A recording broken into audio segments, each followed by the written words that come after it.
Rahubat Moisar, and welcome to another live reading. We will be continuing our scroll Actual Fact, series number 93, entitled Pagadad Shalil Nawar Wu Narar, which translates to the God of Light and Fire.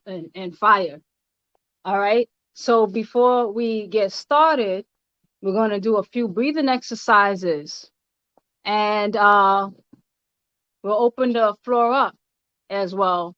I see someone with their hand raised. I guess I didn't unmute the chat. Let me see. It's supposed to be unmuted. You know what? I'm going to unmute everybody after we do our chant. But I see Atum Ray Komet that your hand is up, so I'm going to call on you for now. And then we'll chant and then speak after. All right. The floor is open, Atum Ray Komet. I saw your hand up. So you can say what you needed to say something. So this would be a good time. Didn't mean to interrupt Zamal Chat. I was just saying Rahul back to Musa. Oh, welcome, Rahu Batmoisar, and I'm happy to have everyone. We're going to unmute everyone so that everybody can participate after we do our chants. Yes. All right. So we acknowledge that this book is the truth and the way. All right. And we thank our Nadaru for not forgetting us and for this healing and this cure. And we thank you for this divine love. In the same way that we ask for acceptance, we are accepting of these facts. And we accept that this scroll that we're going to read together is the truth and the way. Panen mispa kawun, pasawabu pataruk, ze kawunana zulala hil amskum, manebus patu masaa, ama hadeyamu mudamau, mane musafukum, unataru, arjulaye nafashukum, afukshane kawunkum, pasawabu pataruk, pahadeamu padama, nahun tawuantkum, lahe panenda malu shafe, nahun tawuantkum, lahe tem nasoinu, nahun tawuantkum, lahe ashakuma, antkum te muslafunu, nahum ateru pradukum, nahum salub nasakuma, nahum salub nasakuma, ansanun kahenataru, ansanun muslafunu, nahum ater muspatsu, Anun, Atun, Atun, Amun.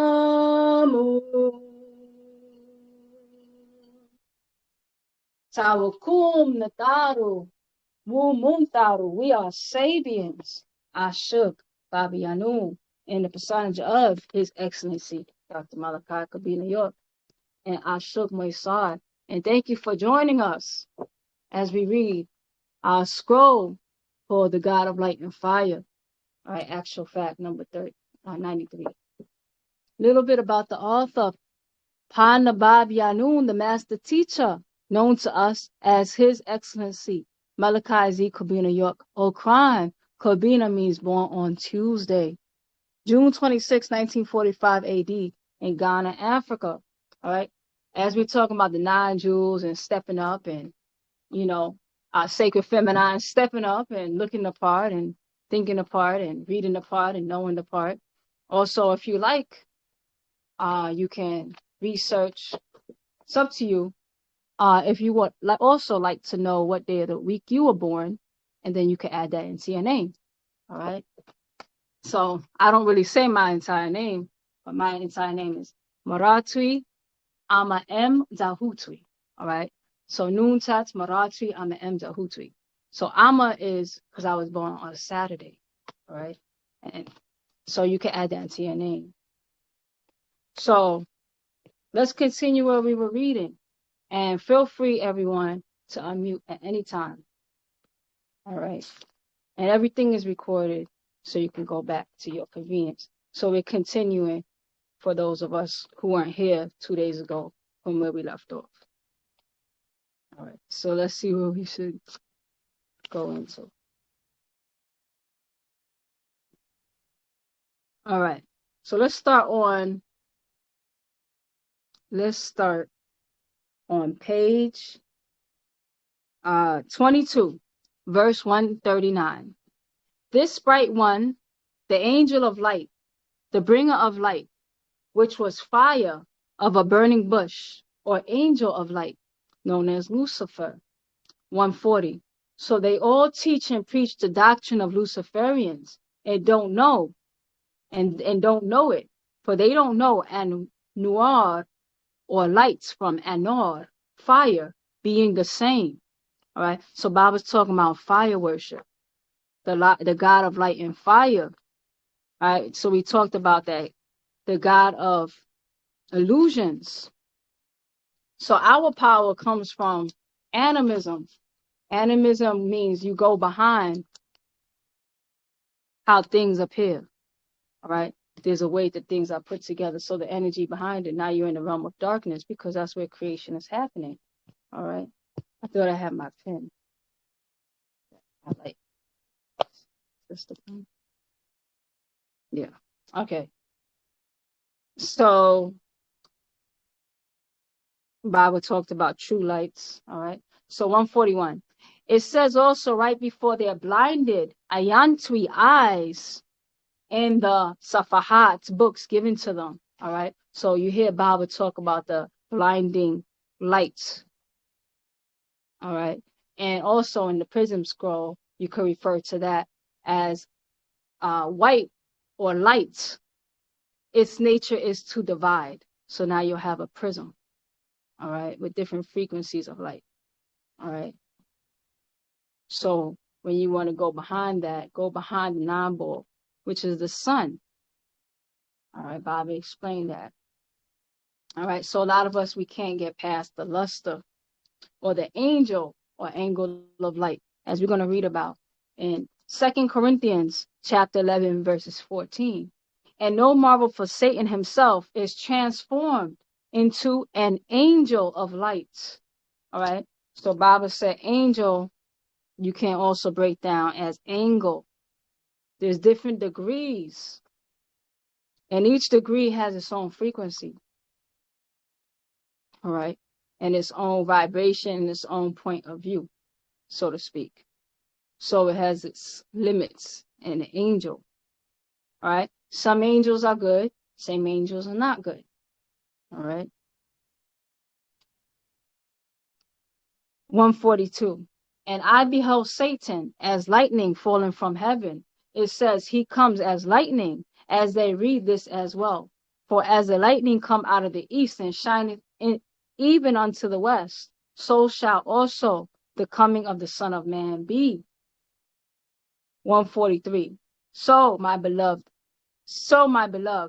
don't listen to no half Arab or Arab, half Caucasian, birth a child in Arabia or the East, that is light-skinned and bright, who came with Islam and Arab religion to bring me and you their lights, their holy book called the Quran, given by an angel of glowing lights to an Arab in a dark cave named Ahmed in Arabia, a Mukwan being, a shining bright, an angel of light or fire.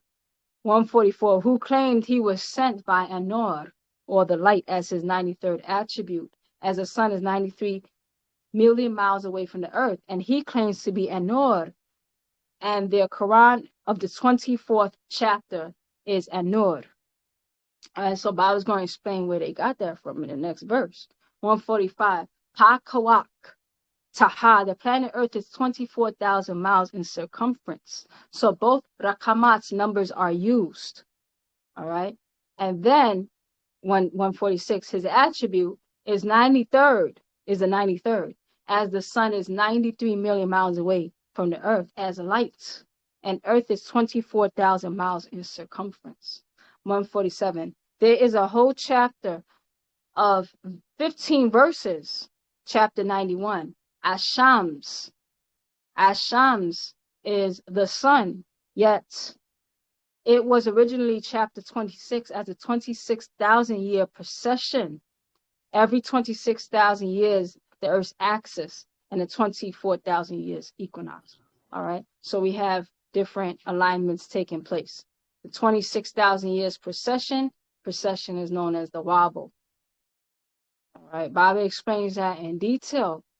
If anybody needs to get caught up in that, that is just a wobble, because as things are spinning, it doesn't spin exactly perfectly. So there's always a wobble. All right. So it takes 26,000 years to complete one wobble. All right. And then also you have the 24,000 year equinox. All right. Or that journey around that inner sun. All right. So that's what they're basing it on. 148. Land, and also I like how this book is breaking down the Islamic.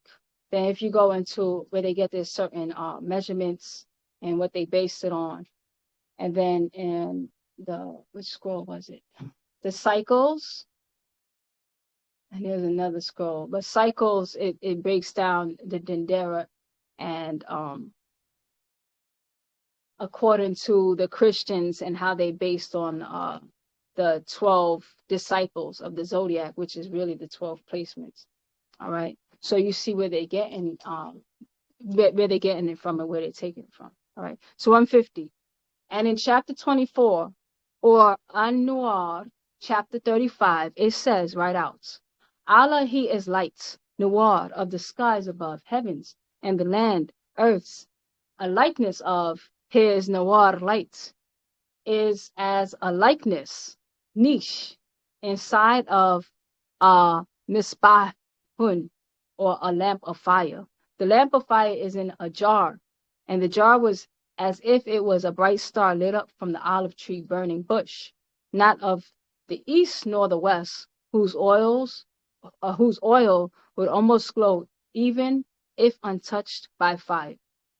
Light upon light, Allah guides to his light whom he wills, and Allah presents examples for the amnesia people, and Allah by way of all things is knower. All right, that's the 24th chapter. And Allah is the light of heaven and earth.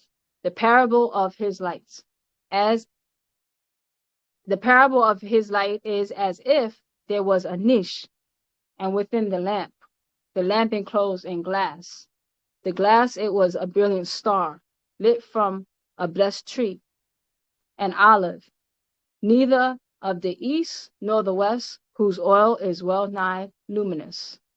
Though fire scorched touched it, light upon light, Allah doth guide whom he will to his light. Allah doth set forth parables for men, and Allah doth know all things. All right. So the first translation, we're reading the one that Baba translated by Saeed Isa Al-Hadi Al-Mahdi, 1970.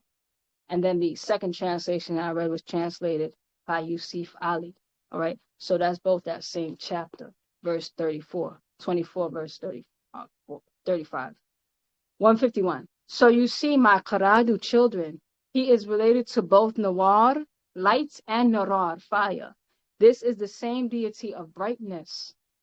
This is the one who their Safa book claims in Ezekiel chapter 28, verse 17. Thy heart was lifted up because of thine beauty. Thus has corrupted the wisdom by reason of thy brightness. I will cast thee to earth, and I will lay thee before rulers, kings, that they may behold thee. All right. Interesting. What I'm reading about this one is the wisdom being lost behind the reason being lost and the wisdom because of the brightness. All right. So getting lost in the lust of luster. You can hear that message right there. The lust of luster. All right. And one thing Baabaa says about him, a lot of people looked at him, but they didn't see him. They kissed him, but they didn't love him. It goes on and on. A lot of us could relate to that, right? Because who really sees you for who you really are? People get distracted by the blinding light. All right. For both good and bad. All right. Because there's good lights and there's bad lights. But we go to the master secrets, as Baabaa explains, that's in the darkness. So that's what the whole master secrets is about. All right. So when you have time, look at that whole series. 152.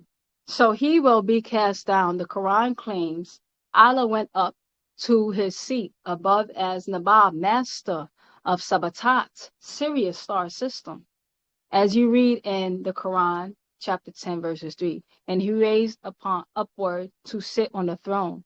In the Quran, chapter 2, verses 255, reads, as translated by Isa al-Hadi Ahmadi, As-Said, Isa al-Hadi Ahmadi. This is what it reads. The source Allah is He, who, the creative force of will. All right, so He is who, the creative force of will. And without Him, nothing would exist, for He is Al-Qayyam, the eternal.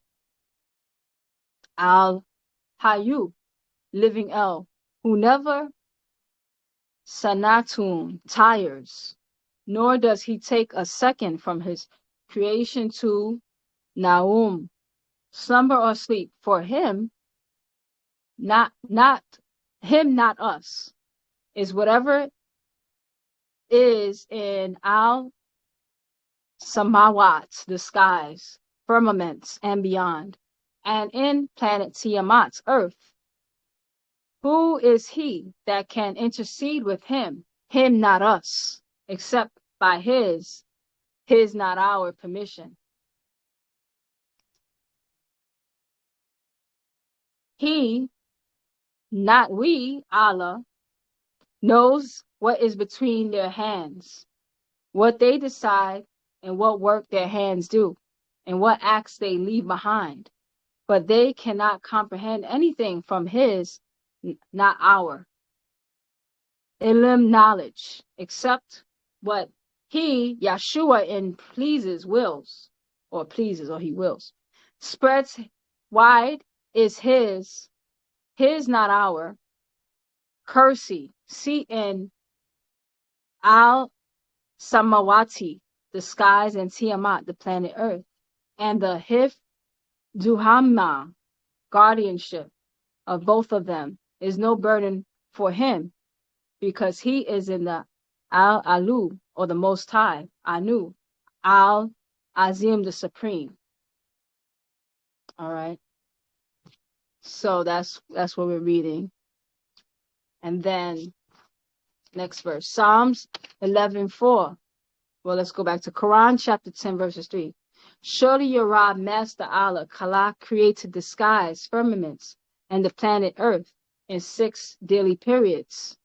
And he, not we, established himself upon the arsh dome. He directed his not our, orders over the creation. There is no intercessor with him, not us, except from after his permission. That is the source Allah. Don't you all have brains? And then Psalms chapter 11, verse 4, read. The Lord is in his holy temple. The Lord's throne is in heaven. His eyes behold, his eyelids try the children of men. King James Version. Isaiah chapter 66, verse 1 reads, Thus saith the Lord, the heaven is my throne, and the earth is my footstool. Where is the house that ye built unto me, and where is the place of my rest? King James Version.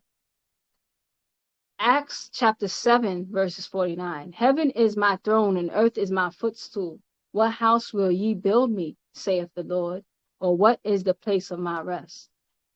And then the Quran, chapter 9, verses 129 reads, you won't be able to deal justly between the women, your wives. And even if you try, you won't.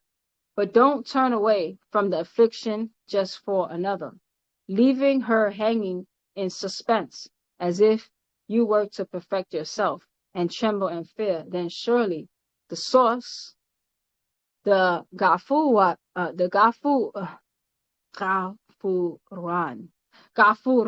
forgiving. That's what it says. Gafuran, forgiven, and Rakiman, ever merciful. 153. He ruled Sirius in Quran chapter 53 verses 49.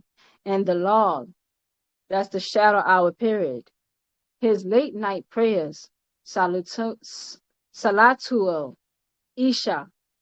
So glorify him not us. And the Idbar, retreating of Al-Nujun, the stars, into early shadow half period for Salat, Al-Fajr, Al-Fajr. And that's translated by As-Said Isa Al-Hadi Ahmadi. Right? So I'm seeing like when Baabaa is saying him, he puts into, just so everybody can see, if it's clear. So when he says him, he makes sure to say him, and then he writes in parentheses, him, not ours. Right? So it kind of reminds me when Baabaa says when we live by soul, not spirit, because Baabaa said earlier that he is really who, and who is the creative will. All right. So it's about that creative will, or who, because as Baabaa explains, it's not about what you became, it's who you really are. And that doorway is inward. So open the door towards him. We're talking about who, going back to that creative force. All right. And that patah, to open. So you see patah and who. All right. So let's go further. In Quran chapter 53:49, it says, and the Lord shadow hour period, his late night prayers, Salatul Isha, Salatul Isha, so glorify him, not us, and the Idbar, retreating of all Najur, the stars, into the early shadow hour period of Salat for Fajr, translated by As-Said Isa Al-Hadi Al-Mahdi. All right, so 157. What is he? All right, Leviticus. Okay, what is he? He is a deity of lights, and his son is the morning and the bright one, light, fire, and white. All right. In Leviticus chapter 17, verse 7, it reads, and they shall no more offer their sacrifices unto devils, after whom they have gone a-whoring. This shall be a statute forever unto them throughout their generations. King James Version. And Deuteronomy chapter 32, verse 17, it reads, they sacrifice unto devils, not to God, and God whom they knew not, to new gods that came newly up, whom your fathers feared not. That's the King James Version. And in Psalms 106, chapter 106, verse 37 reads, yea, they sacrifice their sons and daughters unto devils.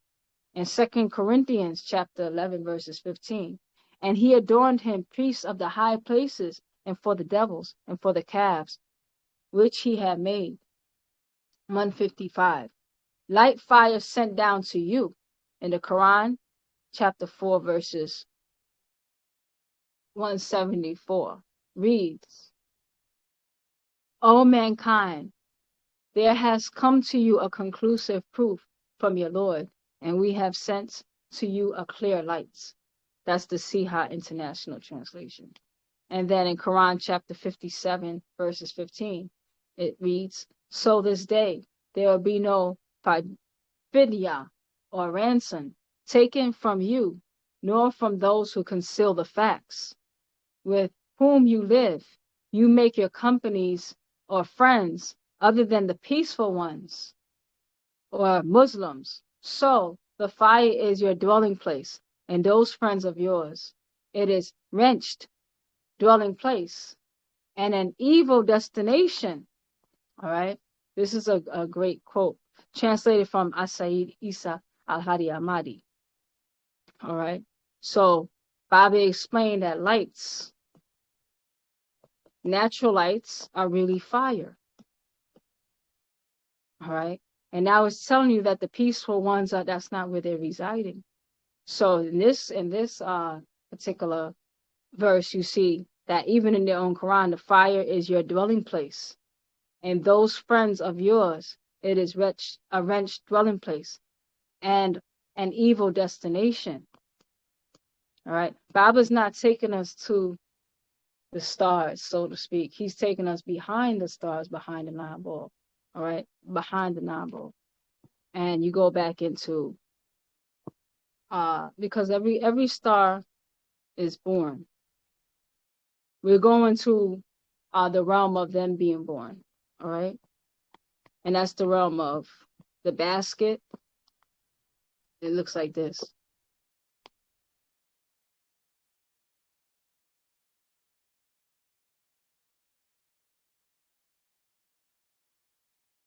All right. And then you'll read that in the Master Secrets too. So it looks like this. That's Nabab. All right. And that acts like a vacuum.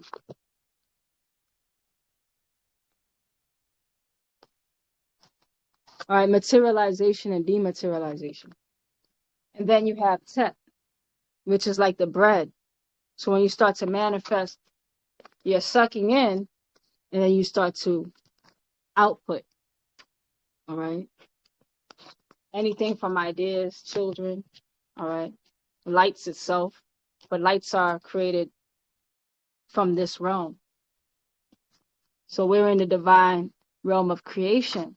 So we're going to the creative will, which is who. So Baba takes us to behind that, right? So I heard people moosing, talking about animism. They used they sat in here and then they used that whole breakdown of animal, right? That I had talked about before. But animus is very important because animus deals with the forces behind what's manifested. All right. So for example, I'll use me as an example. I'm sitting before you. All right. But I'm also evidence that I come from something else that may not be sitting before you. So I have a mother, I have a father. You start to investigate a family line. That's a form of animism. Another form of animism is that I appear solid. But the reality is that I'm just a bunch of clusters of energy. All right. Because if you look at me, if you have the right machinery, you'll be able to see that I'm just a bunch of particles that I put together. So there's nothing really that's solid about me. All right. So it's just held together. And then you could break that down further. And you break that down further because you get into the cells and you get into the atoms. All right. Then you start to go into what you call metaphysics, because when you go below the hydrogen molecule, all right, you go lighter than weight itself. All right. And now you're in pure energy. And that's how you're put together. All right. So there's an energy that permeates everything, physical thing that you see. All right. So that's animism. But a lot of us, they're stuck on the physical, so they never investigate and go behind. All right. A lot of the times things may appear the same, but it's not the same when you do a good investigation, because you'll be able to tell what's off. All right. If you know how to ask the right questions, or if you train your eyes. All right. And it's not really about this eyes. That's why we wear our third eye. All right. So now you're in the realm of opening. but you've already assessed yourself, all right? Because before you can judge the world, you have to judge yourself, as Father explained. All right, and judging is not condemning. It's like, is this good for me? Is this not good for me? That's a judgment right there. All right. So 156. Their prophets teach of this light being in Quran chapter 66 verses 8. And you, those who are faithful Allah, with the Nasur, Nasur. Nasur means sincere repentance. And perhaps your sustainer, who is Rab, will cover over all of your evil actions and let you enter Jannats, or the gardens, beneath which river flows. On that day, the source Allah will not jukzur, or disgrace the newsbearer, Ahmad. And those who have faith in him, the light shall move quickly between their eyed or hands. Bear the deeds in the form of green light. If they are disagreeable, and if their Aman faith, they will say, O Arab,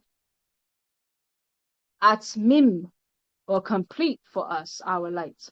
Cover our whole body in your green light, and forgive us, for surely you have Qadr, prayer over all things. That's the translated version by Asaid Isa Ahadi Ahmadi. 157. And Allah created the fallen angel they call Iblis from fire. In the Quran, chapter 7, verses 12, he was the only angel who came before Allah and rebelled. He rebelled. In Job, chapter 2, verses 1 through 2 reads, and again, there was a day when the sons of God came to, and they present themselves before the Lord, and Satan came also among them to present himself before the Lord. And the Lord said unto Satan, from whence cometh thou? And Satan answered the Lord and said, from going to and fro in the earth, and from walking up and down in it. So this Satan or Shaitan or Iblis is one of Allah's own angelic beings.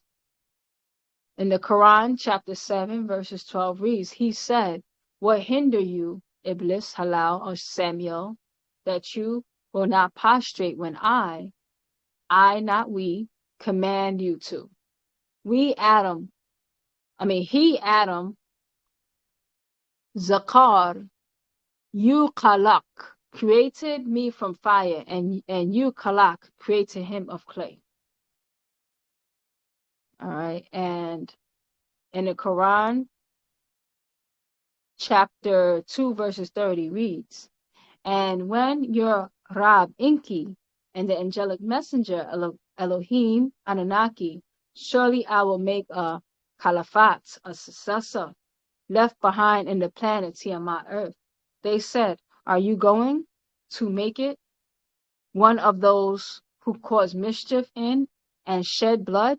And we not me, Anunnaki, glorify you by way of gratitude, and our holiness is to you. He said, surely I know what you do not know.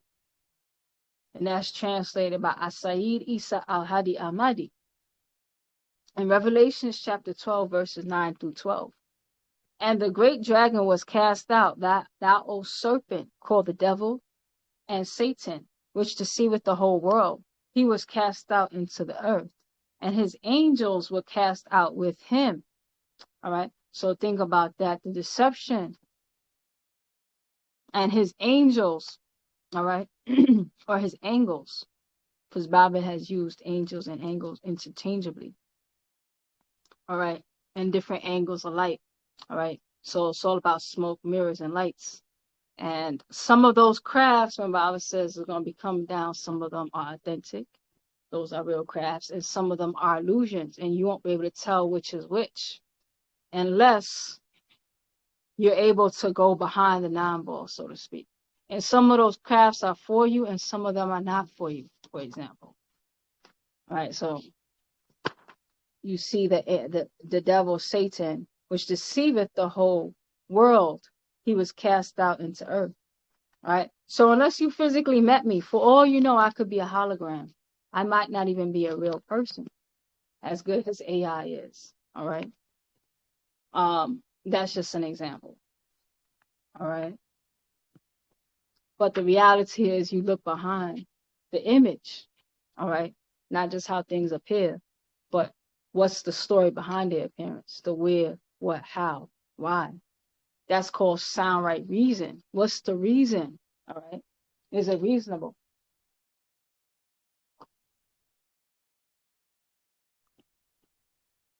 In this blinding world of lights. That's why Baabaa has said, in one update, we see better in the dark. 11. And I heard a loud voice saying in heaven, now it's still that revelation. I'm still reading Revelation 9 through 12. Now we're on now we're in 10. And I heard a loud voice saying in heaven, now is come salvation and strength and the kingdom of our Lord and the power of his Christ. For the accuser of our brethren is cast down, which accused them before our God day and night. And they overcame him by the blood of the Lamb and by the word of their testimony. And they loved not their lives unto the death. Therefore rejoice, ye heavens, and ye that dwell in them. Woe to the inhibitors of the earth and of the sea, for the devil is come down unto you, having great wrath, because he knoweth that he hath but a short time. I'm thinking about right now what's going on, all of our current events and everything that's taking place. All right, and that the fact of the matter of how time is up, and you're going to see very desperate measures. All right, as Baabaa has said, that as their system falls, they're like a wounded animal, and they're going to be more dangerous. Unless you want to get away from them. All right. Now we have to figure out how we can wrap ourselves, because being here so long, we picked up so much of that same nature. All right, so we had to remove ourselves and elevate ourselves off of that radar. All right, because as far as Baabaa explained, is that we're all on that same frequency, but we've given so much tools to come out of that, come out of her, my people, so to speak. All right, so 158. My beloved Nuapians, I know how he made himself and his own children to look good, merciful deities and angelic beings. Yet that was the deception of Pa Katatel, the physical offspring of the Mudwawu devil, and his own spirit beings, angels of light, fire, or humans who are bright or white. All right. So you make things look good. All right. So now you know what's interesting is that when you're dealing with light and deceptions, and people catch on to that one deception, then they'll try another deception. All right. They may even bring your own image to you, something that appeals to your own ego. They're not accepting whiteness anymore. All right. So we're going to put our message behind one of their own. Will you be able to spot deceptions, or are you going to be blinded by the white light? All right. That its job is to divide. All right. Where you see Baabaa has taken the time to put it back together in our scroll of eyes. All eyes on one scroll. All right. So Psalm 68, verse 17. The chariot of God are 20,000, even thousands of angels, the Lord is among them, as in Sinai, in the holy place. 160. These Qaradu children of fire, amber light, walk among you in Hammam human form, while others only specters, ghost children of the light. All right. So we talked about earlier getting walk-ins and all the ways that we open ourselves. So we have actual physical children. They're known as fire children. All right, we're talking about these low vibrational beings of deception. They're fire children, and then you have actual specters called ghost children. All right. So now you can open yourself to get walk-ins for those ghost children who cannot, they don't have enough energy to incarnate. Or you have those fire children. All right. As Baabaa explained in another scroll, that the fire children and the golden children are born. There's for every golden child, there's a fire child. And what's happening is that a lot of the fire children are influencing the golden children. That's why we need to step up and let them know who they are before these demonic forces get to them. All right. So a lot of the things you get influence, peer pressure, what's normalized. All right. And what's normalized is all the things that's going to destroy us. As Bob explained, recreation. Right? Recreation, you just want to have fun. But Baba says it's really called WRECH. Like wreck, destroy creation. Right? So I'm going to destroy you before you even have a chance to reach your potential. All right? So these Karadu, children of fire, amber light walk among you in Hammam, human form, while others are only specter ghost children of light. 161. My children, their own Quran says you cannot trust Arabs. In the Quran, chapter 9, verses 97 through 108. The biggest hypocrites, liars, and deceivers. They live by the image of the West. Now look at W.F. Muhammad or Master Farad Muhammad. All right, just look at his image. All right, does he look like a Nagaru? All right, no, he's a half Arab, half European. By his Mudatats, mother DNA, he was dressed like Americans. All right, so that whole image from his very genetics, how he presents himself, to how he actually embodies. All right. And a lot of us, we put our soul on that. And here in the West. All right. 162. You will not find one photo of him and that you will not find one photo of him and the message Elijah Muhammad together. 163. Why is there not one when both took photos back then, even when arrested, yet not one standing side by side? Think on this. All right. So think on that. All right. So let's read that chapter. Quran chapter 9, verses 97, verses 101. All right. So think about that. The reason is because of deception. All right. And by another book that's very important, it's going to explain our organization too. In all organizations, it's an old scroll called Master Farad. Not Master Farad, Master Sheikh Dawood. And it's a very important scroll. It just opens up what was going on, the different infiltrations, the government infiltrations, COINTELPRO. It talked about all that within the Nation of Islam, all the schools leading up, even to the current day and time, right? And the concentrated effort to Arabianize the people for specific reasons. All right. So that's an important scroll.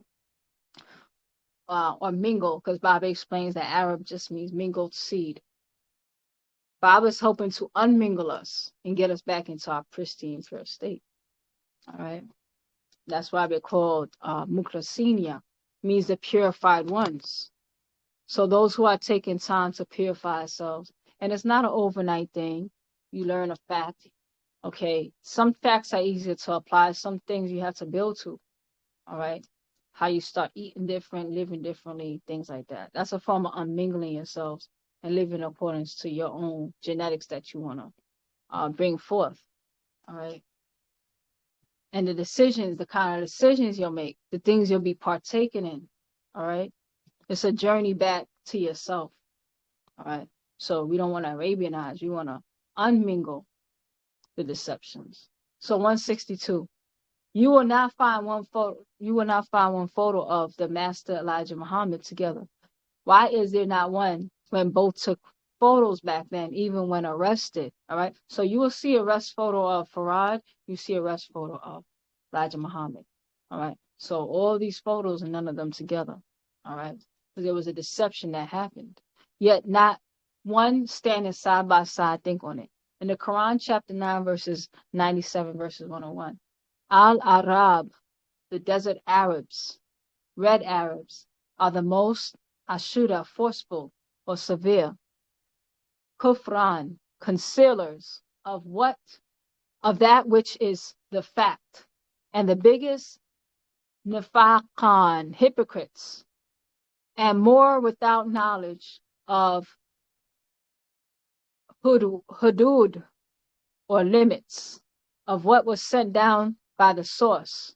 Allah upon his not our, Rasul, or the one sent, Muhammad, and the source Allah is the Alim Noah, the Hakim wise, and from Al-Arab, the desert Arabs, the red Arabs, who take what they share willingly as a lost, and then they wait for all to be afflicted.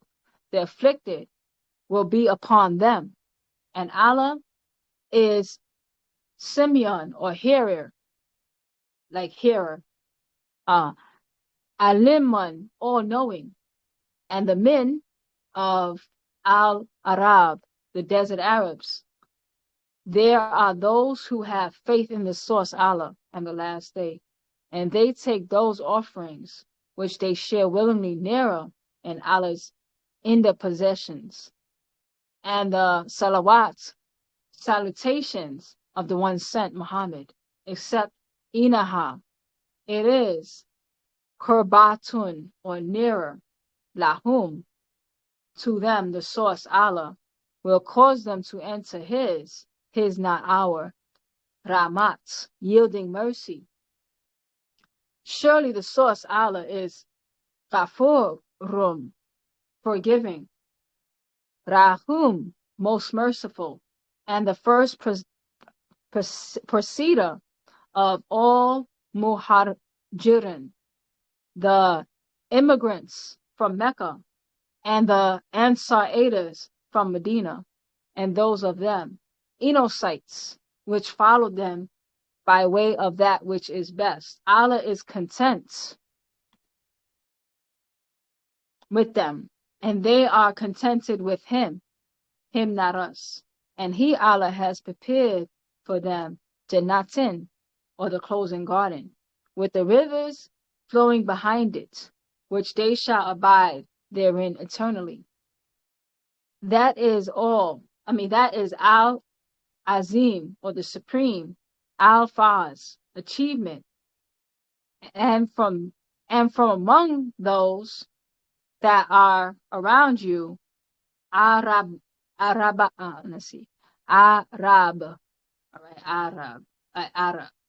the desert Arabs that are munafakin, hypocrites, and of the Al family of the Madinat, the city.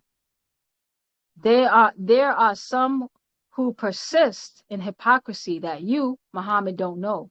We not him, the Elohim Anunnaki, know and we, the Elohim Anunnaki, shall punish them, the hypocrites, twice. And we, the Elohim Anunnaki, will return them to Azim, supreme punishment. All right. So here is a photo of Master Farad Muhammad. All right. Just nice to a T. But if you know the story behind the things that he did, according to the scroll, Sheikh Dawood, this was an agent. All right. And then you could tell there's things that give away his appearance. Was he really one of us? All right. By his all right, so Baabaa has came as one of us. Another thing Baabaa had talked about as well, as I'm looking at this picture, that if you notice that in a lot of organizations, Islam, if you really pay close attention, you'll notice that many are light-skinned, and that is by design. All right. So Baabaa, he has come exactly how he's supposed to appear for our people. Right. There goes Malachi York and Shaikh Daid. All right. Baba sat and studied at his feet, and you see a picture of them together. All right. And then you have Muhammad. Right? So the Honorable Elijah Muhammad.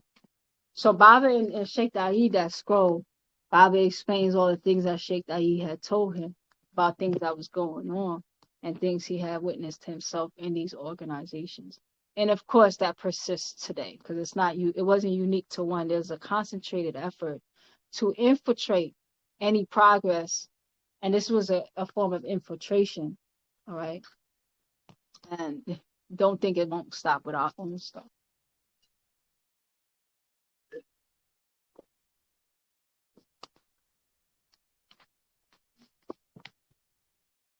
165. And when you see the one photo that is presented of W. Farad Muhammad, he is dressed not as an Arab, like all other Arabs in those days. He is dressed as an American suit. All right. So what's very interesting nowadays when you think about it, now look at Elijah Muhammad comparatively. All right. Now, do the followers of what do you call Nation of Islam, do they dress more like this nowadays, or do they wear suits and bow ties now? Where did that come from? All right. Something to think about. All right. So 165. Now, I want to say as a disclaimer, I never told anybody how to dress in this group. I read the scrolls. All right. The dressing has never been the topic. All right. Until recently. And sure, we'll talk about it. So 165. And when you see the one photo that is presented of W. Farad Muhammad, he is dressed not as an Arab, like all other Arabs in those days. He is dressed as an American suit. Don't tell or try to tell me Allah in person feared the white race or disguised himself if no one could hurt him or kill him. If all Shakumul, powerful and all-knowing, he would have known they were going to arrest him. All right. So Baba's addressing some things that they say about his appearance. When it came to our unique plight in this country, for example, and they said that Farad represented Allah in the flesh. And they was like, why would they send this half Caucasian looking guy to you to be Allah in the flesh? And some of the reasons that are given is because, well, he had to be able to navigate all the racism and things like that. All right. So God is saying, well, if you say that Allah is so powerful, why would he have to disguise himself? All right. And wouldn't he already know that he's going to be arrested? All right. So 166, the Arabs back then to right now work with American leaders. All right. So now you have various presidents like Jimmy Carter and Mohammed Hussein Falila. All right. And then you have President Barack Obama and King Abdullah bin Abdul Aziz. All right. And Islam was part of a plot to cast a spell of blind Akkad faith on a people that Honorable Marcus Garvey had woke up to Afafre Ka, Africa, or what they could do without white leadership. All right. So here goes Honorable Marcus Garvey, Moses Marcus Garvey. All right. Moses. All right. So he represents hoping to come liberate the people, for example. All right. So how do we get people away from that agenda to take us back to Africa? You always have people who want to take us back. All right. So he was part of progress, but you always have infiltrations along the way. Okay.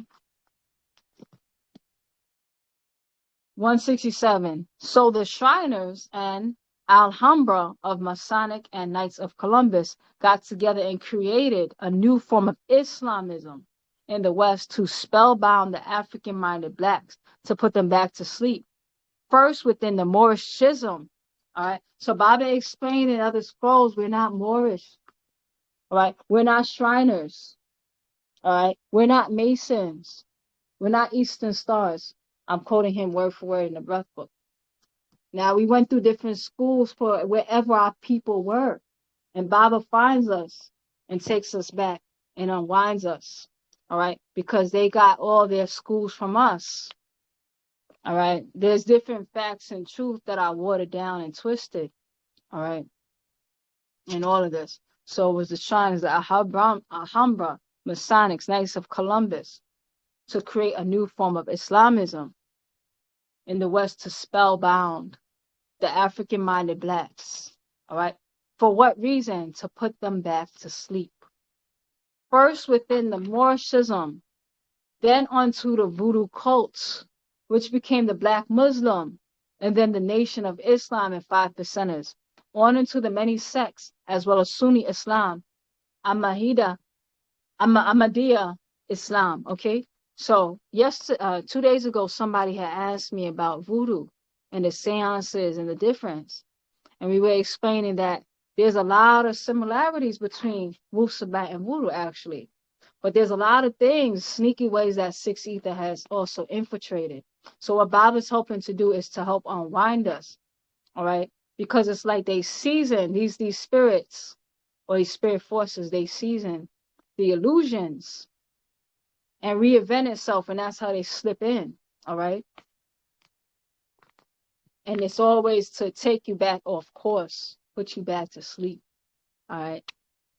168. So the new enforced Hajj spell of blind faith by the lights of Islam was cast on my people, all right? I don't expect you to accept anything that I say or even that you read, all right? I expect you to check it out, learn to ask questions. All right. And I remember Bob was saying something along the lines of anybody who doesn't like to be questioned is typically a liar. Now, some people like to just question you to challenge you. Some people ask questions because they really want to know. I never heard about that. So let me investigate. Let me learn more about it. And then when you confirm it, you'll appreciate it so much. Once you confirm this jewel, like you can hear about it and accept it, but you won't really appreciate it until you confirm it and touch it for yourself. And now you know for a fact that nobody can ever come and take this from you. All right. That's the kind of conviction we want. And it's not about faith. You don't need faith for that. It's about your faith. And as Sabians, we don't gamble. All right. So we take time to know, what am I dealing with? Oh, it's solid. It's sound right reason. All right. So 169. So we're going to talk about the steps, because Baba acknowledges there was, like Baba, even how we have the first half hour, we have the second half hour. When he came in the 1960s and 70s, we weren't ready. We didn't care. Few people listen, but most majority of people, they didn't want to hear about things that he's teaching about now. So he had to go into the various schools and religions that his people was attracted to, all right, and put it in a language that slow and surely we can relate it, because it's so foreign, something so foreign I can't relate. It's short circuit, so I'm just not interested. Slowly but surely he starts to give you a little bit of the poison with the cure. Sometimes you gotta do that. The cure is there, but this is what you want to eat, all right? You're not going to take the cure. You're not even going to be interested. So there's steps even before Baba came, because we're talking about cycles of time. And that's why we acknowledge all those who came before us. We acknowledge and we respect them, all right? So Malcolm X broke the spell, 169. Malcolm X broke the spell once he visited Makhamat, Egypt, and Afafre Ka, Africa, and dropped the Islamic Brotherhood to become Pan-Africa. So for those of us who investigate and go deeper, they tend to tell incomplete stories. Malcolm X, in the beginning of his life, they like to talk a lot about Mecca and all that. It was when he went to Egypt that he dropped that Islamic Brotherhood and started moving towards more Pan-Africanism. All right. That was part of the spell that was broke. Before Baba, you had Marcus Garvey opening the way for Africa. Black is beautiful. All right, that's Marcus Garvey. All right. So let's continue that journey. So 170, what happened to Malcolm X as a result? So they killed him, and the spell of sleep is still enforced. All right. So I'm a sister. I'm gonna use me as an example. Literally, I just come on a platform and read scrolls. Never pretended to be perfect. Never pretended to know the entire doctrine. Never pretended that I have it all together. All right. I talk about my journey all the time. But what happens is that there's a lot of people that's playing with the information. That's what inspired this room. There was people from all over, and sometimes I was like looking at the conscious, quote unquote, conscious community. And there would be people just playing with the information. I would be able to recognize that's Baba's teaching and what they would be doing with it. I've seen people from doing everything from pimping, actual pimping, prostitution, twisting our doctrine, that whole gatekeeper doctrine, the whole Mafkuzet doctrine. People were doing all kinds of crazy things. And I'd be like, nobody was talking like that until whenever this came out, whenever that came out. So people are secretly studying, and there's people that they're resonating with certain tones that'll be hit. Because people are looking for this, their soul's looking for this information, and it gets played with because we're not representing enough. All right. And then people sound deep only because they read the scroll first. Now, what you do with this information, that's your business. All right. But at the end of the day, we're going to read this scroll. All right. And you'll have these facts, and now you can not be so impressed when you hear it. All right. Because now we leveled the playing field, so we can just get straight to it. All right. Because all they're doing is really repeating what Baba said. Some of us have better memories and a little bit more swag. All right. But there's nothing new that's being said by really anybody. So what they end up doing is like people who's doing their little part, they try to stop it. All right. And it was a process. So did Malcolm X have everything that Baba has now? No. All right. But he was taking things forward, and they would say, oh no, this man is about to, do too much. Let's kill him. So now you see, same thing they try to do about, but they realize that we cannot kill, because what happens is that once you kill a person, you have deified them. So they hope they can tuck him away in the corner. We could forget about him, and they could put all these distractions. All right. So 170. So they killed him, and the spell of sleep still endured. All right, because they were breaking the spell. 171.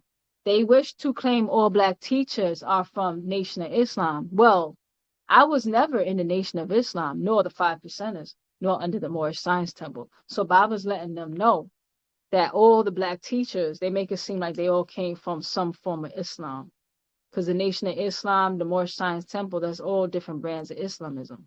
5%ers, all right, different versions, because they all have to go back either to the Quran.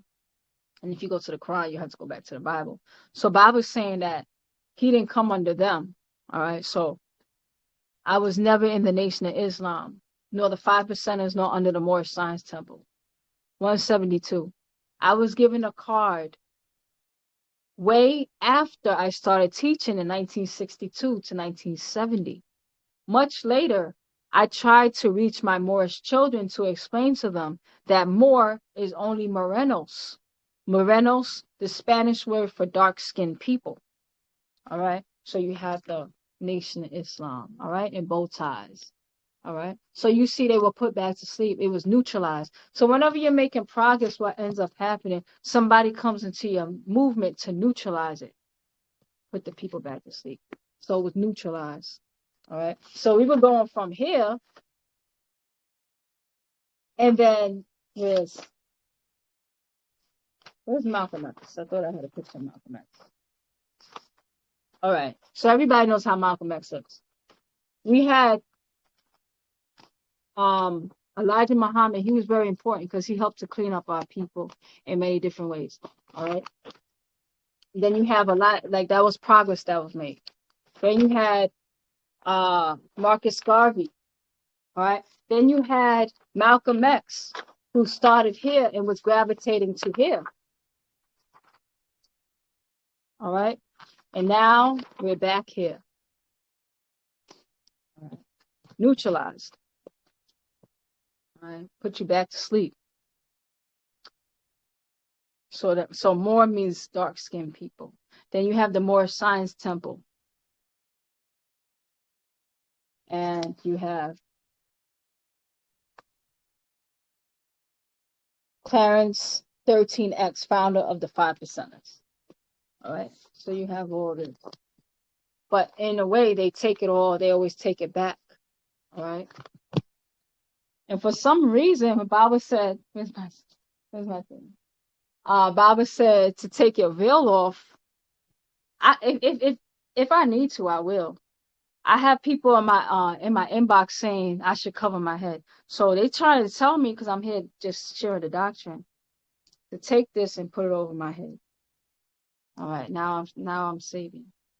You know, take me back to Islam. In actuality, by little, you're neutralizing. All right. And then the 9 jewels doesn't say how to wear the shawl. It's just to have it. You don't wear the picture of Baabaa Yaanun. You have it, you know, nearby. You don't have to wear your bag. You have your bag. That's in the 9 jewels too. All right, you have your bag. But there's so many ways to neutralize. All right. But we're gonna keep going because that sun is getting hotter. 174. So I can Lamud teach them the entire Shriner and Alhambra plots here in the wilderness of the West by the Islamisms, the Za'am religion opinion of a Nawar Mukwan or light being who gave them the Quran to the Arab, a people you cannot trust. Baba's telling you don't trust, and Baba's letting you know there's a Shriner plot as well. Very Shriners, yes. We went through that school too. A lot of us don't want to let it go. That's not African. All right. That was the infiltration into the African. All right. So to neutralize us, anything to keep us connected to them. Baba's helping us to unwrap ourselves, disconnect ourselves. Now, if you have to go to school, you can't just take things away from people. You have to explain it away. So it's not wise for you to just be like, oh, this is bad, let me put it down. That's not how it works. This is what you've been partaking in. This is what you know. Did you even read it? No, I didn't read it. All right. So let me read through this. Let me pretend it's a holy Bible. Let me read through this. I never even read it. I based my whole life on this. I'm explaining it away because if I just throw it away, I'm going to be wondering. All right. So you don't just take things from people. So you'll notice that Baba, through his compassion, has taken time to walk us through certain things. All right. Like a 12-step program. Because I equate being under the spell as being an addict. A lot of us would just keep feeding. So sometimes some of us need 12-step programs. Some of us can go more cold turkey on certain things. But we have had time to work through certain things even before Baba came physically onto the scene. You see that there was works in progress that led up to what Baba led things to what we see today. All right, it's a progress. All right, to unravel ourselves. It doesn't mean stay there. So 175, the Bible and Quran are from the same being. All right, talking about that light being. In the Quran, chapter 9, verses 111. Surely the source, Allah, has Ashtara brought from the faithful Anfahum their spirits and their wealth. For that they will have the Jannat garden. They yaqatil or kill, fee in Allah's sabil pathway. So they kill and are killed. A wa'adan, promise. Allahi on him. Ka Hakan, in truth, in Al Tarah, or the Torah, 5 books of the Elohim Moshe, the prophet Aaron, and the apostle Yeshua. All right. So it's the same name, just different tones, the same name. So you see Moshe, that's Moses. All right. Some of us come from the biblical school, some of us come from the Quranic school. All right. But you can see the deception, whichever form it came in. Moshe, Moses, Aaron. All right. That is Aaron. All right. And then the apostle, they call him the apostle, Yeshua or Jesus. All right. Moshe's successor and Al Injil, the evangelist, the evangel revelation of Yeshua, and Al Quran, and who is able to fulfill the promise of his not ours, our covenants than Allah. Therefore rejoice in the contract, pledge of allegiance that you have with him, the source, and that is Al Azim, the supreme, Al Faz, achievement. Right? That's translated by Asaid Isa Ahadi Ahmadi. All right. All right. Asmuni.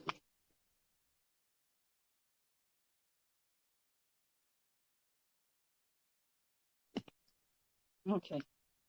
So now we're on 176 verse. So now they, Mujwawu Jews, Muksasu Christians, Muslims fight and kill each other. All right. They're fighting and kill each other, not even realizing that they all are being led by the same spirit force. All right. And all the renditions. All right. So even like it may start in a blinding white light, you put a little melanin in that light.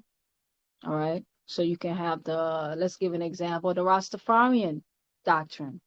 You can't have the Rastafarian doctrine without the Bible, because so much of it they talk about Solomon and all this other stuff. They base it on the Bible. So it's still the same force. All right. Or the same practices, the same beliefs, the same blindness. All right. Because it's like, you know what? I'm thinking about, like, for example, I have all these drinks. So you give this to the child, and after a while, the child catches on, and the child's like, I don't like that. I don't want that no more. Don't give me that stuff no more. So now you have to reinvent it. Why don't you drink from this? It got strawberry flavor. All right. And then they drink it they keep participating in the same illusion, just with a different face. All right. So drink this instead, consume this. So now you'll be able to distinguish no matter the form it comes. All right. And you're going to go by it behind the story, because why? You have learned to interrogate before you integrate. That's a form of animism. You go behind, all right, the appearance of things, because everything appears. There's things, all kinds of things. There's all kinds of lights. All right. And some can be clever and change their form, because you know what? They're not listening to us anymore. So let's go hire this rapper or whoever.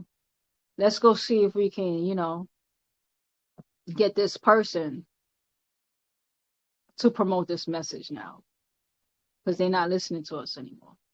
That's how you reinvent the same lie, keep it going. Right? So now they, Mujwawu Jews, Muksasu Christians, Muslims fight and kill each other. All right. As far as I'm concerned, even us as Sabians, as long as we're fighting and all that, we're still under that same spell too. All right. We're working through it, but that's a sign that we're still sick. All right. Because when it comes to actual facts, there's no matter how you feel about it, that's the fact. All right. But how do you know that's a fact until you've gone through it yourself, or looked at it, researched it, explained it? All right. And that's what Nuwapu is. It explained. It's diagrams, it's explanations. All right. It's I forgot all of them, but Baba explains diagrams, explanations, etc., etc. All right. Those are examples. So 177. Does Yahweh, Theos, or Allah step in to stop the killing of millions? All right. Does Allah, Theos, or God, or Yahweh step in to stop the killings of millions? No. Why not? He orders hate and killings in their holy books. Think about it.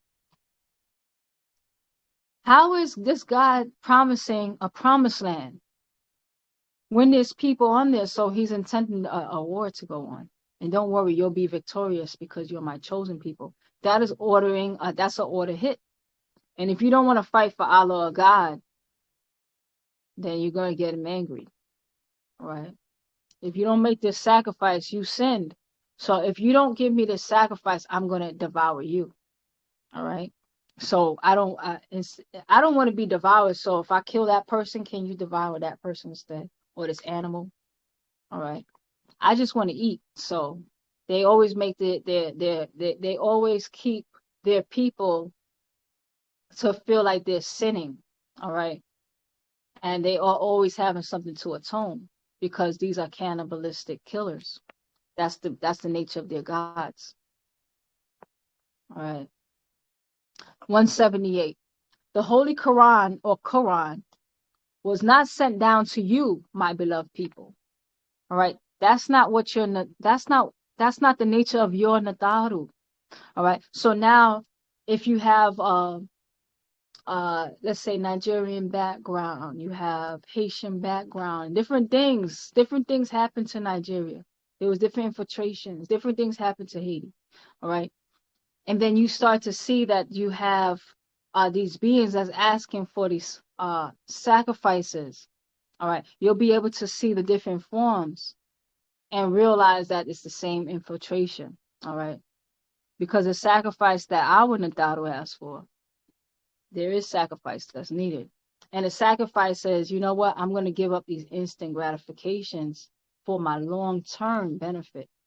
That's a sacrifice right there. All right.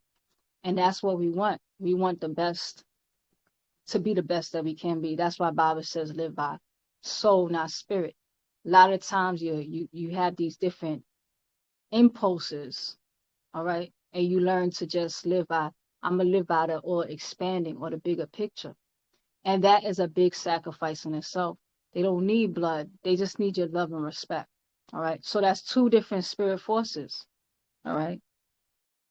179. It was only set down to those who Natuka speak the Lasan tongue of Arabic in the Quran chapter 14 verse 4.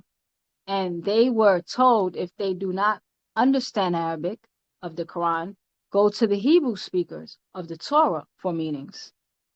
All right, so notice earlier in the scroll, Baba says that the Arabic still refer to the Hebrew.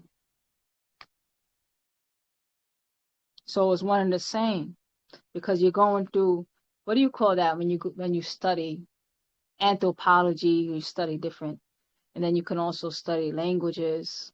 That's all different forms of animism, because you're going behind, like, how was this created? What's the story? What's the life? What happened before that? All right. What led to this? That is a form of animism, because you're looking at the energies that brought this energy forward, or brought this circumstance forward, or brought this person forward, or brought this appearance forward. All right. So you're going behind of what led to that. That's a form of animism right there. All right. So Baba, one of his specialties is language, and he could take you through the whole journey of language.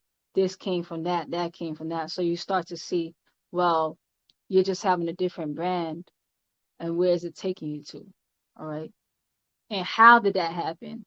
How did this idea turn into this idea? All right. You could study through the course of language. All right. There's many ways to investigate. So 180, the Quran, chapter 10, verses 94, and 16, verses 43. They do not do as the Quran commanded them. No Muslims make up new meanings for words already with meanings in the Hebrew, in the Torah. All right. So the Torah is older than the Quran. So they make up new meanings, even though the old meanings are already there. All right. So Baabaa is talking about how they change things. So in the Quran, chapter 14, verses 4, as translated by Baabaa, it reads, and we Nahi and Anunnaki, did not send from Rasul, the one sense, except one who uses lisan or tongue, 9 dialect of the Kamahi. So that's a specific dialect of the Kamahi. So that's a particular people. His kindred, in order to me things, bayina or clear, lahum for them. So the source, Allah, yadiyu, leads astray, whom he, not we. Okay, now we. I don't know if that's a typo because I'm seeing a 9. I think that's supposed to be. Let me see on the. It's supposed to be this, not a 9. It's supposed to be like this. He, not we. Yeah. So it's supposed to be like that. So if you have this book, just fix that. So he, not we. Okay. Pleases. And he, Yahweh, claims whom he pleases. And he is Al-Aziz, the mighty, Al-Hakim, the wise. In Quran chapter 10, verse 94, it reads, and he will not hinder the Nas, the Enosites, from having faith if the leading calmness came to them, except that they say, has the source, Allah, raised back to life. Basharan, or a mortal in skin. Rasul, 1 sense.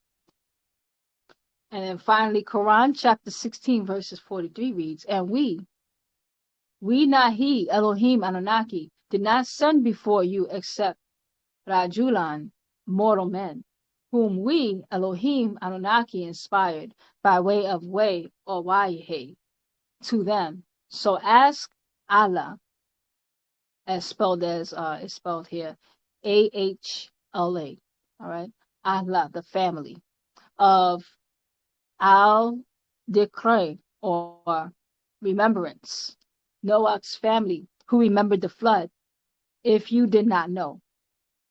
All right, also translated by Asaid Isa Al-Hadi Al-Mahdi.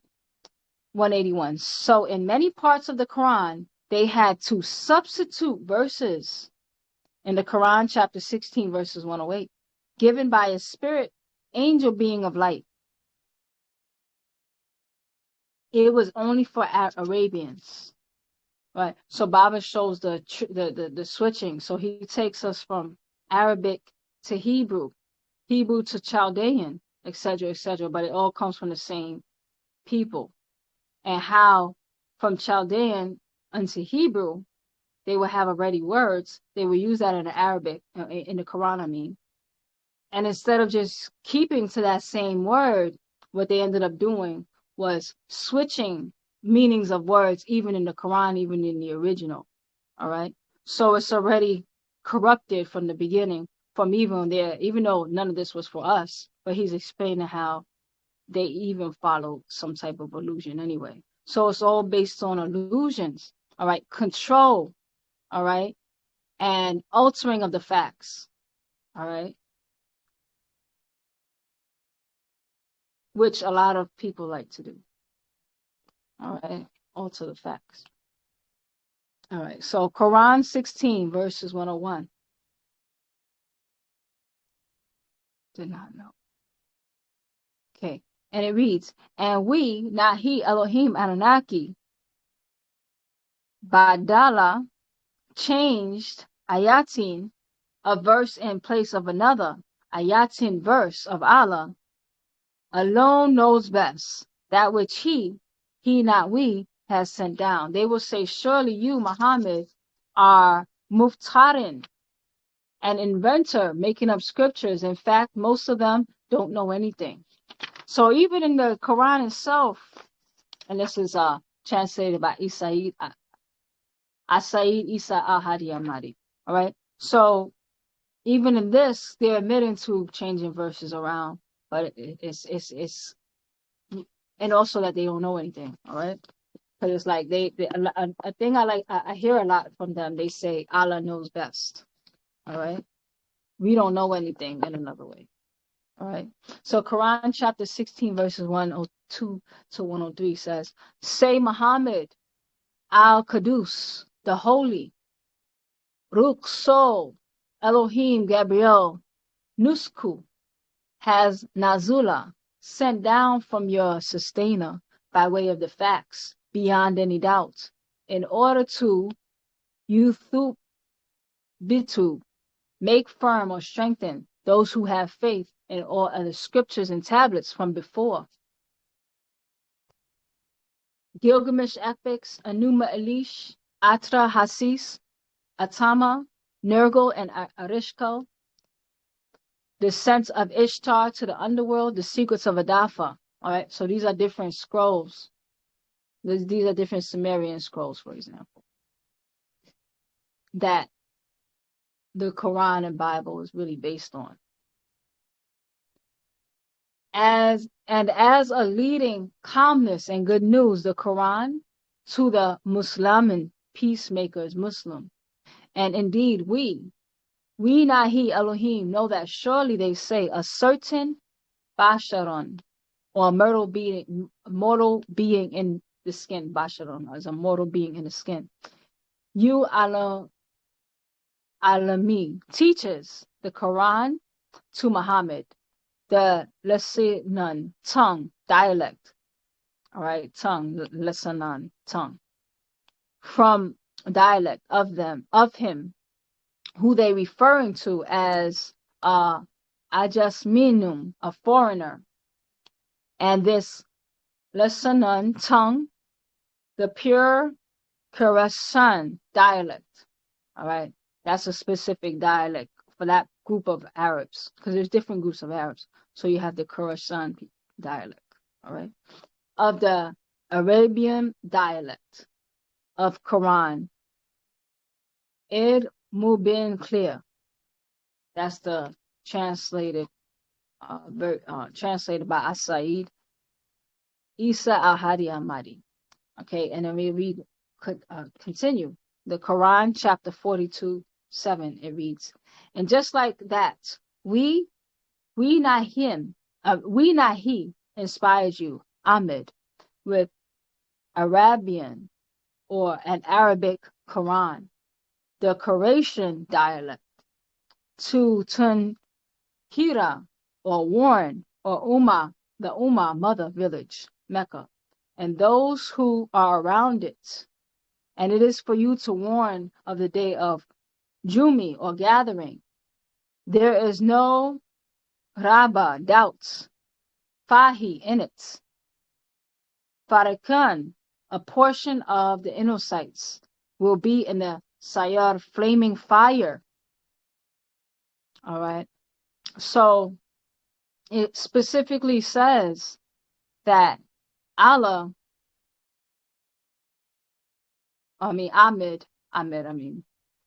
received that Arabian Quran to warn the mother village, which would be Mecca for them. All right. So it's specifically to warn those people. All right. So for example, there might be something going on in Japan, like Japan, and they might get something specific for the circumstances of the Japanese people that's going to be helpful for them in that particular time, for whatever it is, or whoever they're dealing with. That has nothing to do with me over here. It's a whole different circumstance. So that's not going to work for me over here. First off, I'm a different person, different circumstance, different agreement. All right. I'm not even part of that. And a different environment. All right. So it wasn't meant for me. All right. But now I want to go and live that way of life that wasn't even designed for me. And it was designed for that specific place and time, which will expire. And they were designed for food, because now it says right here in the end, a portion of the inner sights will be in the Sayur flaming fire. All right. And they always talk about altars. And what did they put on altars? Flesh. All right. So the Enocytes, they're telling them a little bit about them. The Enocytes, which they made, was for their food. All right. So you want to align with being food. All right. So this is what they made their agreements for their people with their genetics and everything and their purpose. All right. You have a whole different purpose that don't got nothing to do with them. But somehow your story got intermingled, and Baba's trying to untangle us. All right. Un-Arabianize us. All right. Because Arab means mingled. 182. Yet Islam is only Abraham, who they call Ibrahim, own Persian religion. In the Quran, chapter 2, verses 130, it reads, and as for him who turned away, rejected the law, the Malat's rights of Abraham, he makes a fool of himself, and indeed we not he, the Elohim Anunnaki, have chosen Abraham in his physical world. And surely as Al-Akhir, the end, comes, he will be the Salahin, perfectionalist. All right? The rights of Abraham. All right? Perfected. Perfected for what? I like to watch food. Well, I don't have a big connection with food as I used to, but I still like food, but not like I used to. But I would like learn all about food, so I could tell you how I could tell you a lot about food. All right. And like how they can breed, they perfect their food, their dishes. So for example, you have beef. Beef is a good example. So you have these specific types of beef. In Japan, they have the best, like one of the highest grade beefs called Wagyu, right? So you have Wagyu steak. And then it's a certain type of marbling that happens to the steak with the flesh. I mean, not the flesh, with the muscle. It's about, Wagyu is about how the muscle and the fat marble a specific type of way. So that when you cook it, it's like the perfect bite. All right. So when you talk about somebody's perfect, you can ask perfect for what? All right. I could be the perfect dish. The perfect what? You get what I'm saying? So, and it took generations sometimes for them to season the meat as they are making the meat to their taste. So they breed a specific type of whatever they want. So they want a show horse. I want a horse that's taller so I can ride it, and then whatever. One for work. I'm going to perfect those genes for work. I'm going to perfect these genes for this. I'm going to perfect this one for meals. All right. So you see they do that with veal. So they tie the veal up so it doesn't move too much so the meat stays tender. All right. And in chapter 16, all right, so we're talking about the rights of Abraham. And a lot of those rights have to do with blood rituals, circumcision. All right. So I know some people, I was even talking about circumcision. If you're in the image of natural nature, I don't understand why you're going to get a circumcision. However, if you come from one of the schools of Mohammedanism or Christianity somehow, because that all goes back to Hebrews when they made their covenant. So Hebrews, they circumcised a child maybe around the age about maybe 2 months. I mean, not 2 months, 2 weeks old, something like that. And then in Islam, they circumcise the boys around 13. But it's the same rituals. All right. I was trying to tell somebody, and they was like, I can't tell them nothing. It's an African ritual. I'm like, but your African parents are Muslim though, you know. Is that really your ritual? So now you can see a deception, even though it's changed its form. All right. And our parents and our generations before us, they've been deceived. So they switch these deceptions around and feed us, and that's why we're liberating our genetics. And as we liberate our people, all right. So you can't deceive us anymore. And then also in the Quran, chapter 16, verses 132, it reads, and we not he. All right. So Baba keeps putting we not he, because when they translate it to English or modern day Muslim, modern day Arabic, I mean, they will put and use the word he. But Baba's showing you wherever they put he, it's actually written as we in the original. All right. And then Baba shows why it's written as we, because we're going back to the Sumerian doctrines. And those Sumerian gods are really those extraterrestrials, all right, who came to create their slave labor, their food, and also their sex slaves. All right. So wherever you see he, it's really supposed to be we. All right. So Baba keeps pointing that out. So let's read it. Quran chapter 16, verses 123. Then we not he, Elohim Anunnaki, because he puts Elohim not Anunnaki, where it says originally Elohim and Anunnaki. Elohim, him or im is plural, all right, and the key or that's a plural too, all right. So you see that Anunnaki would not be translated to one God, or neither would Anunnaki, Elohim, all right, or one being, all right, not by the rules of that language. And one thing Baba loves is language, so he explains us through the language of deceptions. So awana waha, okay, awana wahi wa, all right, that's inspired to you, Muhammad, that you are to follow the Malatu rights of Abraham, Hanafan, the upright ones. Muhammad and all Muslims are to be Hebrew, like Abraham. And he, Abraham, was not of al-Misharim, those who associate as partners of the deities, like some of the Enocytes of Nimrod in Marad's time. All right. So in actuality, in order to really be a good Muslim, you should have to refer back to at least the Torah. All right. And also the New Testament. All right. Because it tells them to refer back to the Abraham rights. And they also claim Abraham as their father, and Abraham was a Hebrew, and he got with a Chaldean, and he got with the African Egyptian, and made what you call the Arabic. All right. And they acknowledge this even in their own story. They acknowledge this for themselves. All right. So it's an outside force that's being infiltrated or brought into the genes and causing a mingling or confusion.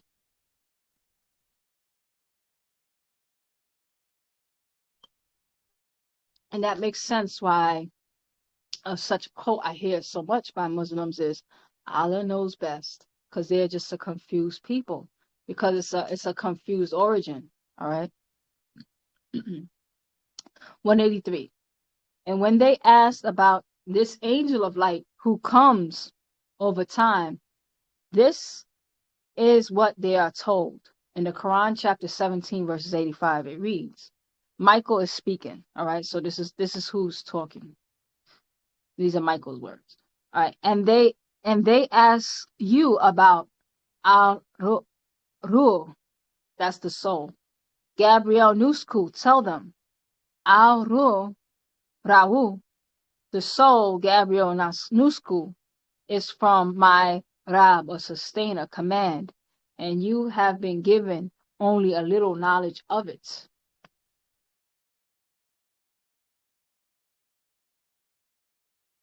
This is the same Hebrew word, ra'uk, in Genesis chapter 1, verses 2, who came down and asked for the light to shine forth, who caused Cain to kill Abel, who put enmity between Eve's seed and the serpent's seed, his own creation, both her and the serpent's. Talking about Eve's seed.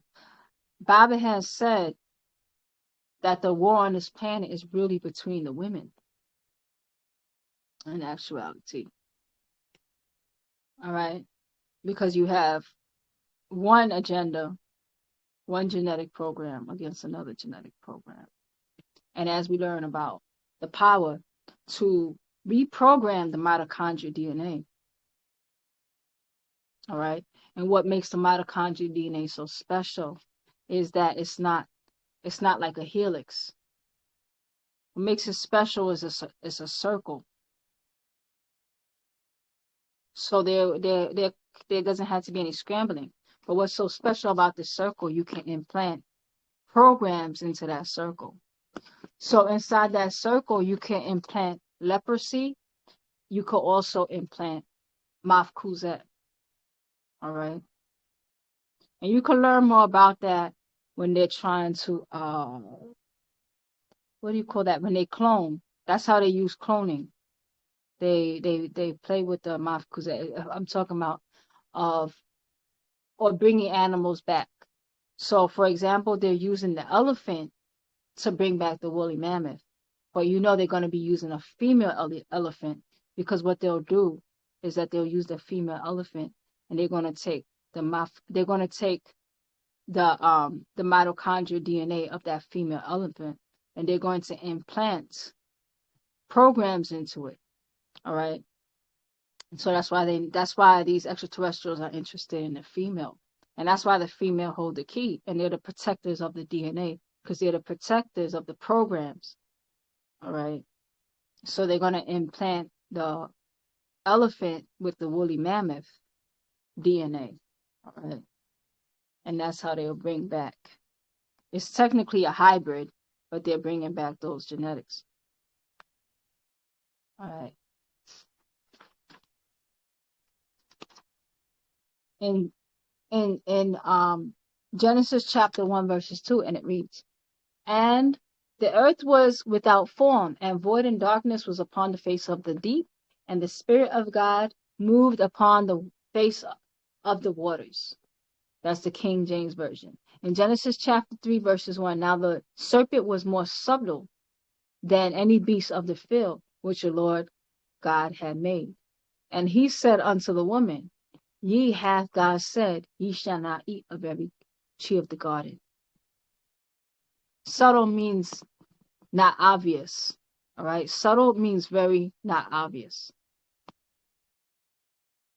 All right. So some lies are obvious. It's the subtle lies that are more dangerous. And the subtleness is going to be things that can blend in that you may overlook. All right. It looks good. It looks good. Like on glance, it looks good. But a good liar knows how to hide lies and details. All right. They can give you a little facts. It looks good. It's packaged nicely. All right. It's hard to tell the difference till, wait a minute, that's off. You know, so that's called subtle. All right. So 184. The deity of light, of fire, the bright one, who is an extraterrestrial who came down to earth from above himself. In Genesis chapter 18, verses 1 through 8. "In the beginning, God created the heaven and the earth. And the earth was without form and void, and darkness was upon the face of the deep. And the Spirit of God moved upon the face of the waters. And God said, Let there be light. And there was light. And God saw the light, that it was good. And God divided the light from darkness. And God called the light day, and the darkness he called night. And the evening and morning were the first day. And God said, There will be a firmament in the midst of the waters, and let it divide the waters from the waters. And God made a firmament, and divided the waters which were under the firmament from the waters which were above the firmament. And it was so. And God called the firmament heaven. And then in the evening and the morning were the second day." All right. So we have the separation of the waters below, the sea waters, and then you have the waters in the sky called the firmament, right, which became the heavens, according to this. All right, that's the King James version. So he can come and go within the Wahu Makwan universe. He is not omnipresent or present in all places and persons at all times. He is not all and the all. He is Jawef inside the heavens, and he is not the heavens, because it talks about God going into heaven, God coming to earth, God is present sometimes. They talk about this all being Almighty God, but in actuality, it's just an extraterrestrial. Sometimes it's over here. He goes back to his craft, or they come back to over here. All right. So 186. He is a light, not an illumination, not the source. Listen to that. He is a light, not the source. All right. Not all illumination. All right. So you know, inside of a sun, you have a dark. They talk about the dark center, the dark sun. All right. Because like that's the way the illumination is. Where did I draw that picture? All right. It almost looks like a cell the way that it is, because really what's happening is that the sun that we actually see is merely the radiation. All right. That's emanating out in all directions. That's why they draw a sun like that. And that's the rays going in all directions. It's radiating out. All right. So it's merely a light, not an illumination and not the source. He is only inside those who invite him inside their being as a Kadesh Ka'ah, Holy Spirit. All right. So you open your vessel. Baabaa explained how people are opening their vessel in the first couple pages of this scroll. All right. How do you open up your vessel? Let's see. Okay. So now you become open to walk-ins. How? Page 7. Those who are great liars, sorcerers, sexually immoral, killers, murderers, adulterers, abominators. Abominators meaning those who are doing things that are very unnatural. All right, going against nature. Those who abuse strong drink, intoxicants. Those who abuse their physical bodies. All right. So intoxicants, strong drinks, abusing your body. All right. This is a form of abusing your body. All right. Overeating, undereating. All right. Same thing. Eating the wrong things. 32. Those who slander and gossip. And also those who open their being to beliefs and blind faith.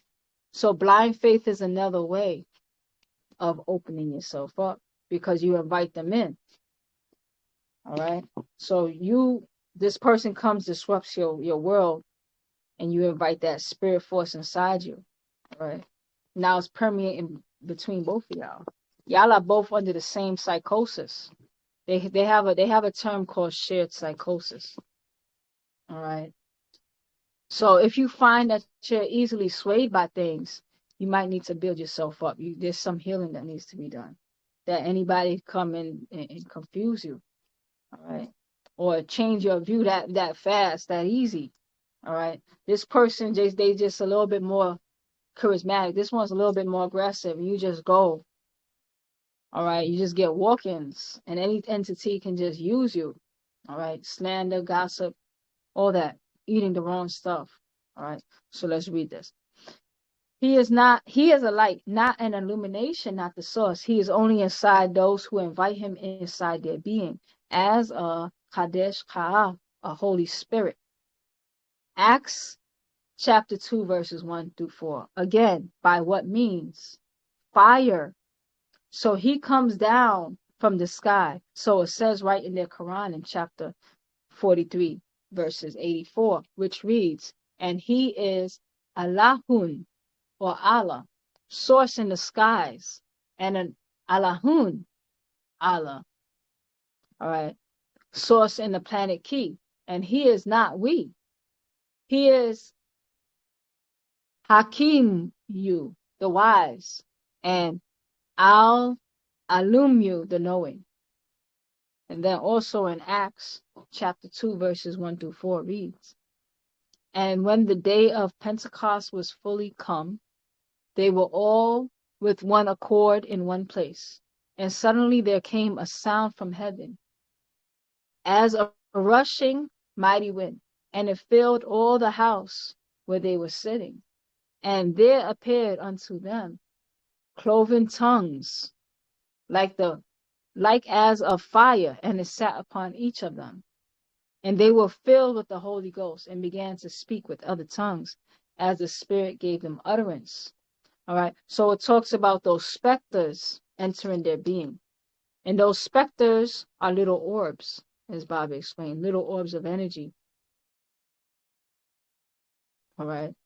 So now this talks about the day of Pentecost and those who were sitting in that house, and those are cloven tongue, like as of a fire, and sat upon each one of them. So those cloven of tongue, like fire, you see it going in. All right. So that's the King James version of Acts chapter 2, verses 1 to 4. 187. He is no more, no less than one of many Anaku or Anunnaki, or Anakim, extraterrestrials who come and go. His craft is carried. In the Quran chapter 40, verses 7, it reads, those who carry the Arsh throne, that is the Ark of the Most High, and those who are around him, the high priests, glorify the hamd, gratitude of their Rab or sustainer, Yahuwah, and they have faith in him and ask protection for those who are faithful, our Rab. You embrace all things in a rahmat, yielding mercy and knowledge. Therefore, forgive those who turn on you. You, not we. All right. So Bob is showing that's a singular entity when he says you, not we. In the repentance, they follow that entities. You're not our path, and save them from punishment of hell. Right. That's translated from the Asaid. That's translated by Baba Asaid Isa Al-Hadi Al-Mahdi in 1970. And further examples. In Zechariah, it reads in chapter 5, verses 1 through 2. And they turned and lifted up my eyes.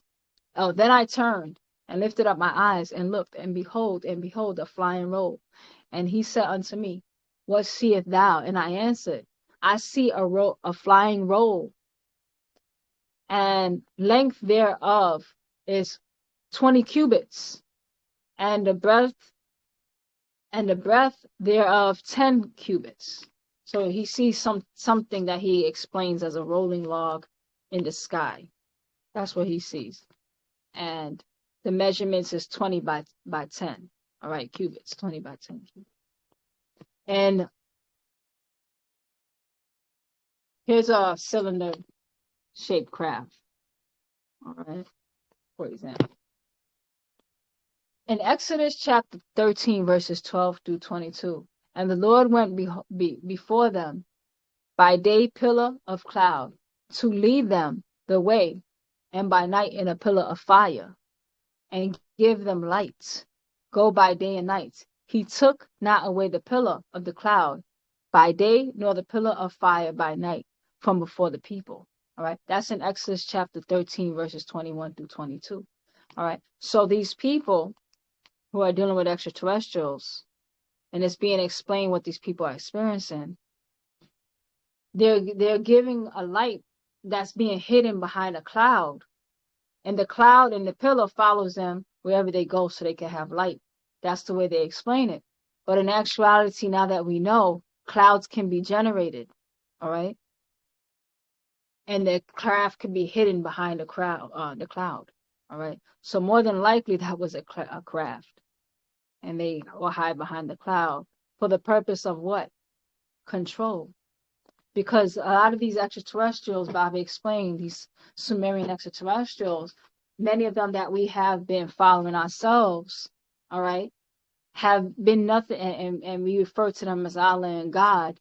They were nothing more than extraterrestrials who passed themselves off, all right, and as forces of nature, but in actuality, they were illusions of nature because it was cast behind clouds. So now we see a glowing cloud, burning bush, for example. So it's all about illusions or cloaking the truth, all right, for the purpose of what? Control. And the only people who want to hide, give you a little piece of the truth, but hide the rest, those are people who want to control you, beings who want to control you. People do it too. Earthlings right here, we do it to each other. All right. They give you a small message out of context, then add a little bit of their own flavor to it. That's the same thing as putting that cloud in front of the spaceship and having the people devote their lives to this miracle. All right. To this miracle. But it's not a miracle. It's just that these people, these extraterrestrials, were more advanced than these beings they were dealing with. So it seemed like some miracle.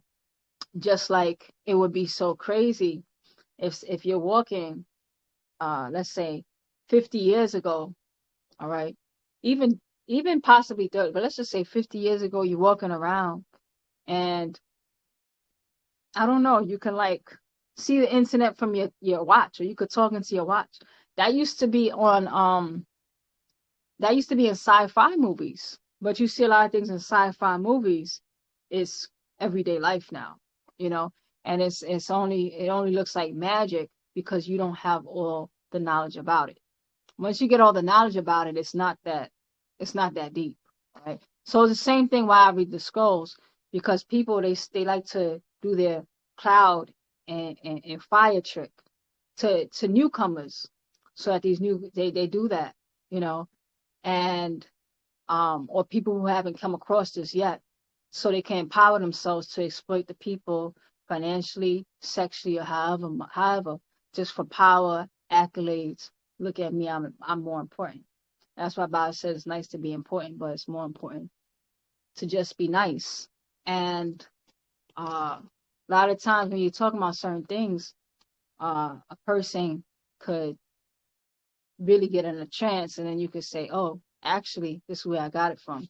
And then soon enough, they'll know all about that too. Then it's not that deep. So it's like when you do a magic trick, and then the person is like flabbergasted. And they think you have special powers until they see the process by which that. So you go behind the process, and all the magic is dispelled, right? So that is the realm of Hika. Hika takes us into the process because Hika represents magic. All right. And magic, as we explain through animism, is about process, right? So have you taken the time to get to know, all right, how to craft that, all right, how that craft. So it's all about crafting, all right, which is animism. Some of us know, some of us don't know. And the ones who know exploit the ones who don't, all right? And then some of the ones who know, they're trying to help and warn the ones who don't so they could catch up, all right? So Exodus chapter 14, verses 24, it reads, and it came to pass that in the morning, watch the Lord looked unto the host of Egyptians through the pillar of fire and the cloud, and troubled the host of Egyptians. All right. So now think about it. What is a cloud? What is a cloud? A cloud is nothing more than a cloud is vapor, right? That's what a cloud is. So it's a different density of water. All right. So you can call cloud as another form of smoke, because sometimes smoke and a cloud can be used the same thing. So they're using smoke and lights to create illusions, just like in a Vegas show. The Vegas show, they do the same thing. So you do certain smoke, the smoke screen, and then you put the lights, all right, and mirrors, right, which is nothing more than playing with the angles of light. And then you can create an illusion, and it seems so real, All right. So this is now that we're thinking outside of the cloak that was put over us. You see right in their Bible, Bob is showing you that they talked about the smoke and lights, or the clouds plus the lights. All right. And one in Exodus chapter 16, verse 7. All right. So they got the people to worship the lights. All right. And then Bob explained them to be true lights. So they have the people focusing on the lights. So look at what I'm doing over here so you don't see what's happening back here. All right. 188. Oh, did I mix something? Yeah, I did. Exodus chapter 16, verse 7, it reads, "And in the morning, then ye shall see the glory of the Lord, for that he heareth your murmurings against the Lord. And what are ye? And what are we that ye murmur against?" All right. In the morning, you will see the glory of the Lord, that he hears your murmurings. All right. So it's like this all-knowing God. But in actuality, that's not true. Because didn't God say, "Hey, where is your brother?" And then Abel said, "And my brother's keeper." How did you guys know you were naked? All right. So how would he know your murmurings if he doesn't even know where the other brother is? All right. But it's that illusion. Because a lot of times I notice people who are controlling, they pretend to be more in tune than they actually are. All right. And now you give them, y'all are under that shared belief. All right. And then some people are like, "Oh, I can't do this because I'm going to get in trouble." How the person even going to know you did that? Go eat your food or whatever you're doing, you know. But that's like a dysfunctional relationship, as an example, right? So the murmurings against the Lord, all right? So 188. So it's this illusion that doesn't really exist. You're flexing power that you really don't have, but the reality is that you don't really have that power. Those beings are empowering you, all right? And as long as they stick to that belief, you're fine. 188. This Allah, Yahweh, flies on wings, or in Kabadat, crafts. In Psalms 18, verses 1 through 12, his light and brightest, his fire, his whiteness. Laben Magas, white magic, called miracles, to trick you to allow him deep inside your katat, body. All right. So when they were looking like, "Oh, everywhere I go, this cloud is following me and it's giving me light, so I can actually do it." That's such a miracle. See how God works? And in reality, that's just an extraterrestrial, for example.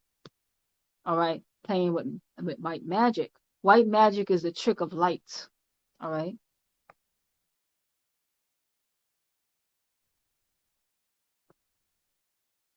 189. You accept him inside your life. All right. So the person did something that appeared to be good. Now you trust them. You're going to hand yourself completely over. All right. And you're going to be at the mercy of whatever type of being that is. So you accept him inside your life. With him came good and the wild, evil. With him came religions of hell fire. All right. Religions of hellfire. All right. So for us, we're doing our best to graduate beyond religions. If we are to have a religion, you can say our religion is Wu Sabat. But in actuality, that's a lack of a better word, because Baba uses religion interchangeably with the word opinion. And Baba says it's best to keep your opinions to yourself, because we all have one. Like, for example, I read the scroll. That's why it's good to take time, even though I'm reading it together, word for word. It's still good to take some time by yourself and also read it. Because even though I'm looking at this, sometimes what I get from the scroll might be different from what you get from the scroll. And you could formulate opinions about the scroll, how you feel or whatever you see. But at the same time, the truth is going to be the truth. All right. And we're doing our best to get past that. And it's very, very hard to get past living past. It's very difficult living or getting past living the 30. Because Baba is doing his best to take us out of the 30 into soul. But a lot of us, we have our own way of doing things because you have your 30, how you see things, how you were raised, what's in your bloodline, how I see things, how I was raised. And that's usurping the soul. All right. And that's going to influence how I relate, you know. So religion and opinions.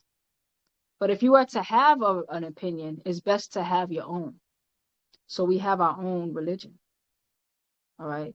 Not those other people's religion.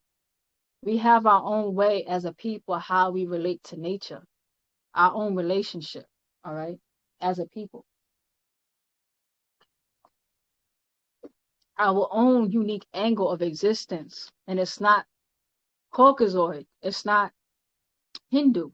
It's not Arabic. It's not all these other ways. We have our own relationship, and to each their own. And Baba's showing us as Africans our relationship, because we're still out of our own mind as a people, and we're learning to love ourselves once again. All right. So 119, the Quran, again in the Quran, it reads in chapter 40, verses 43 through 49. No jarama, doubt, no doubt, no jarama. That which you call me to has no title to be called on this physical world, nor in the end. And that our turning back is to the source Allah, and that al-misrafina, the transgressors, are the company of the fire. So you shall remember that which I say to you, that, and I entrust my arm, my amar, which means affair. I entrust my amar, which is affair, to the source, Allah. Surely Allah sees the slaves. So the source, Allah, Waqar, protected him from the shayati, the evil consequences of that which they planned. And the most evil punishment overtook for owns Ramses the second family. The fire, they shall be brought on it every early daytime hour and dusk period, evening. And on the day when the hour shall come to pass, make Pharaoh, Ramses the second family, enter the most severe pain. And when they shall contend with one another in the fire, then the weak shall say to those who were astakbaro, or big-chested, that means pouting with pride. Surely we were your followers. Do you then avert from us Nasaban portion of the fire? Those who are big-chested means pouting with pride. Surely the source, Allah, has Hakama, used wisdom between the Abad slaves, and those who are in the fire shall say to Jazanati, the keepers of Jahannama, that's hell, call upon your Rab, who is sustainer, and he, not we, may kafifu, lighten al-habi, the pain of us this day. All right. So in this context, this is translated by Asaid Isa Ahadi Ahmadi.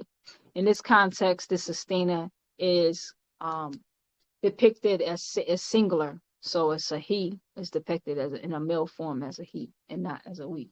Sometimes in English and in other parts of the Quran what is that language called, Arabic, all right, they used the plural and the singular and the male and female interchangeably. So when Baba explains it, he's making the distinctions of how it's appearing, because sometimes it's singular, sometimes it's plural, sometimes it's male, sometimes it's female. So in this instance, it's a male singular. 191. And in the Quran, makes it plain and clear that Allah is of the fire. The Quran, chapter 61, verse 8, reads, they, the children of Israel, wanted to yatfa'u, that's extinguish the Noor, light of the source. They want to extinguish the light of the source, the Quran, by using their afar, their mouths, to tell lies. And the source, Allah, mutimu, or completed, nurihi, his, not our light. All right, so he completed his light, not our light. The Quran, even the kafirun, that is those who consider what they know to be fact. Kariha, hates it.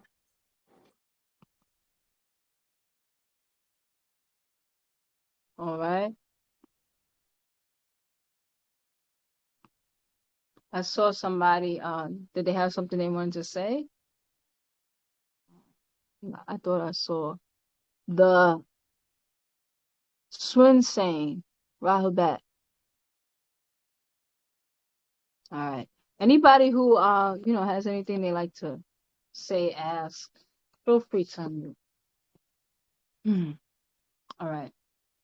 So that's there we go. So 192. Next verse or 9 says, he who sent or sent ones by way of hidayah, guidance and judgment, the real thing appearing over judgment of all others, whether or not they like it. All right. So that's what judgment is. All right. Who are you being judged by and for what? All right. So like I judge this. Is this good for me? Is it not good for me? All right. I'll take this in. I won't take that in. That's a judgment. That's a judgment call. All right. When people say they like not to judge, that's a form of judging.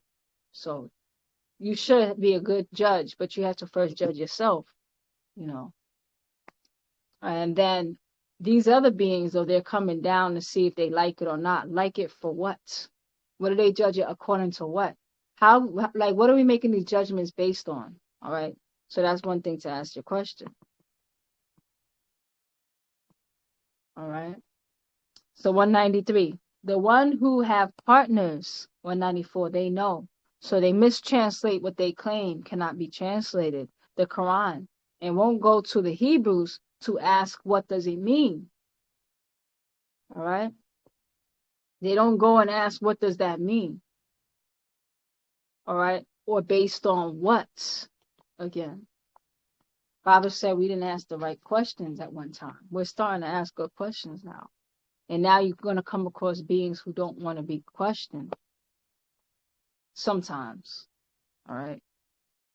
195. Abraham, he met with God in person, spoke with him many times in the Torah.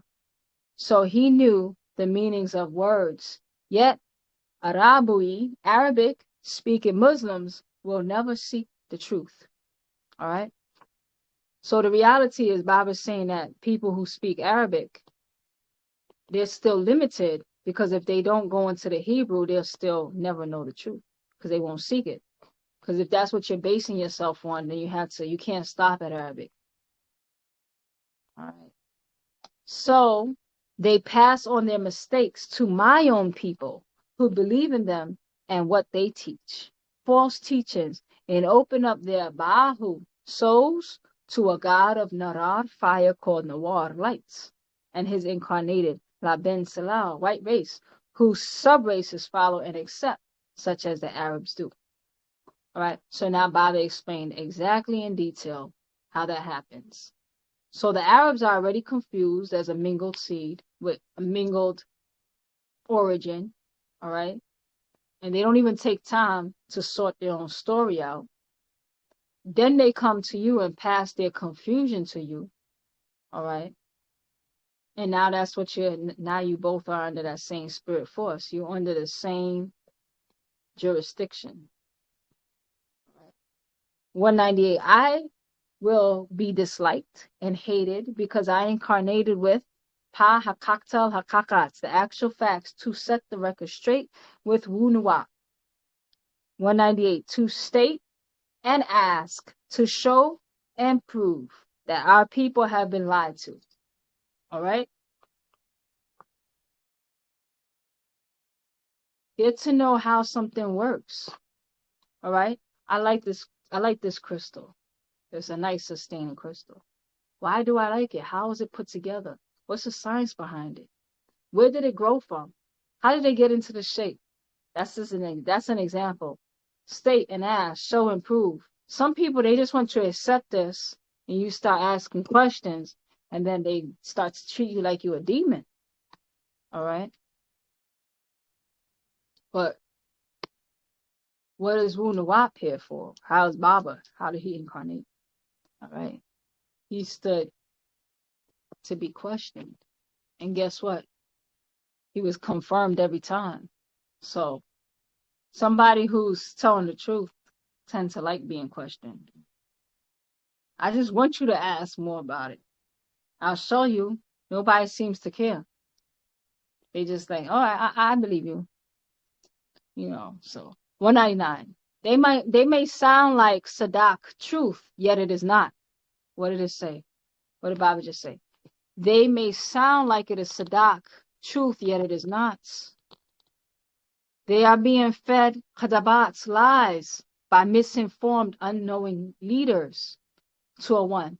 Or those who send to our people who were lost and unable to speak their own tongue. Only Anglo-English, watered down from new dialects of American English, created so they would never be able to break the spell of Pahajai, the spell of ignorance. All right. So this is just a call to action to us. So if they're claiming to be Arabic, they already know what their task is. I mean, not Arabic, Muslim. They should speak. You can't really be a true Muslim if you don't speak Arabic, and then if you don't even speak Hebrew. All right. So now, as Sabians, what does that say about us? Can we really be a true Sabian without speaking our language? All right. I can say I'm an aspiring Sabian right now. All right. Because there is a lot of ignorance or ignoring things that our language doesn't really wire us to pick up, or it wires us to ignore. All right. Because it shows that language has the power to wire how you relate to information, how you relate to the world. All right. It can color the facts. All right. So you'll always be coming through Anglo-English, Anglo-English perspective. So I should say. All right. So I see a call to action, which I see. 202. So they would read, yet not read, hear, yet not hear. All right. 203. That was a part of the plot by those who knew the hour was near, the year 2000 AD, and marked the end of their 6,000 year dominion. All right. So that was the plot to mess up the tongues. All right. Stop the language from getting out, or whatever the case is.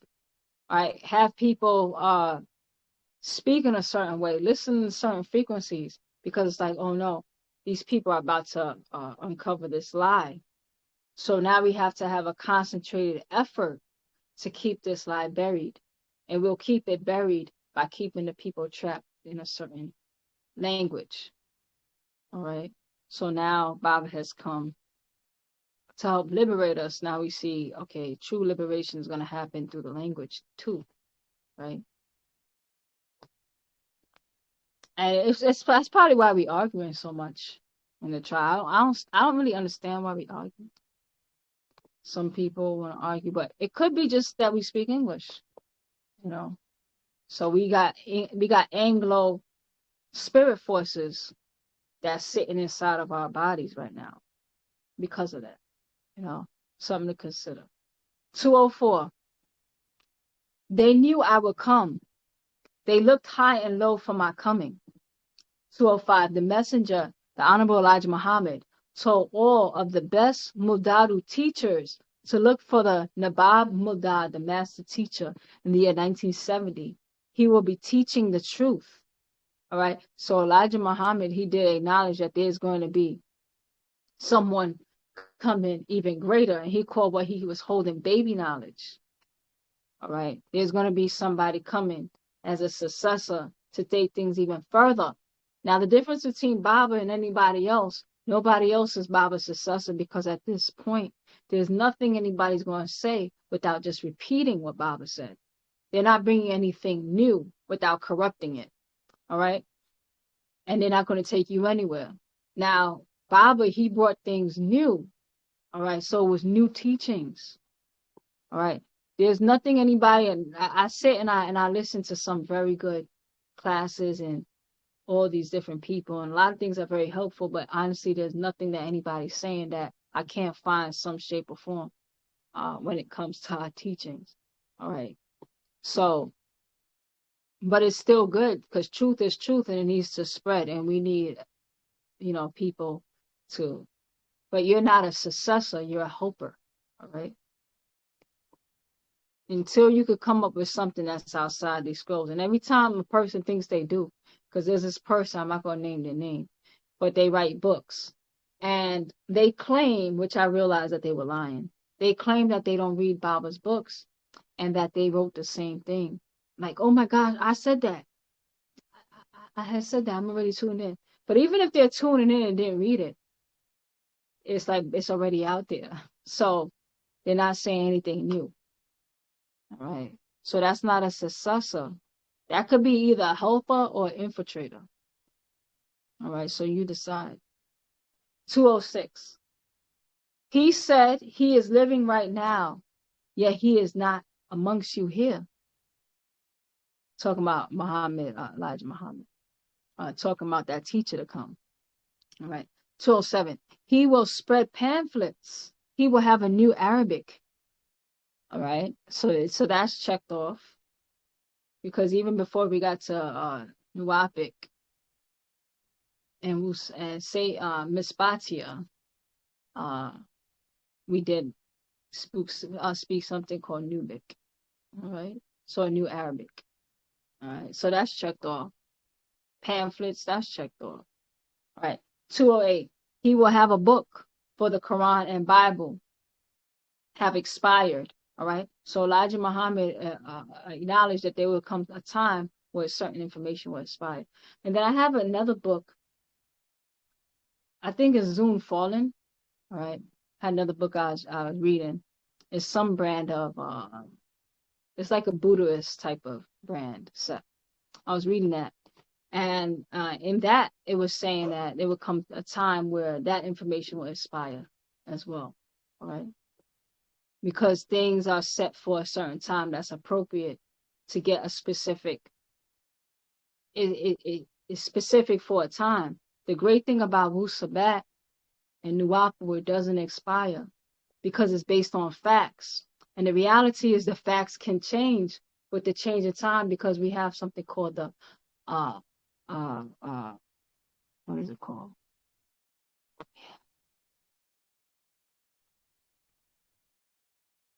It's one of the scrolls, and I just bought it. Something records. Akasha records. All right, Akasha records. And Akasha records, Baba explains. Now, you're going to see somebody on the internet dropping it like they're so wise.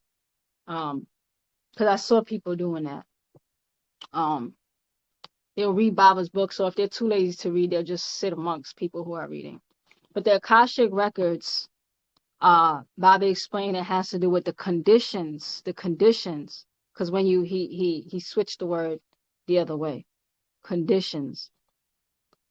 So you have unconditional existence and you have conditional existence. And the Akashic Records deals with the conditional existence. All right. So where was I going with that? The existing conditions. You have the conditional and the different conditions. Yeah. Okay. About facts changing. So that's how you're able that's how you're able to measure the changes of time. That's how you're able to measure the changes of time. Because you're looking at the conditions, and based on the conditions, you know what's coming up. So this line with that line with this. All right, you're speaking the language of time, so you know what's to come. All right. So at different times, there's different truths as far as what's true today. So it was true that it used to be like we're getting 10 degrees hotter every year. I mean, every 10 years. It says that. No, not 10. That is 1 degree. We're going up 1 degree on this planet every 10 years. Yeah. So, so the thing is, what's appropriate or true today is not necessarily true tomorrow or appropriate tomorrow. So Nuapic, Wusabat, it acknowledges the constant movements of time and change. All right. So you have your unconditional and your conditional. All right. So you can't trap us. All right. We're timeless. We appear in different forms at different times. All right. That's the science of Unawa. All right. So the Buddhists, when I was reading the Zoom Falling guy, and I was just seeing his brand that he was saying that things are expired. So that's what also Elijah Muhammad, he saw that there will come a time where this would not be relevant. And then there's going to be other books coming behind, and it's going to be a specific teacher. All right. So this is what he said. 208. He will have a book, for the Bible and Quran have expired. All right. 209. He will teach of the 76 trillion years of existence. 210. Look, for that man once I depart. All right. So now Elijah Muhammad did say that there's a being coming after him, and look for that being, because Elijah said this is just baby knowledge. All right. Baabaa says, scroll after scroll, there's no one after me. All right. This is your final warning. I have no successor. Why is that? Baaba's not pointing you to a man. This is what Baabaa points you to. Oh, I just put away all my books because I had all my books here. Baaba's pointing you to, do I have it in the back of this book?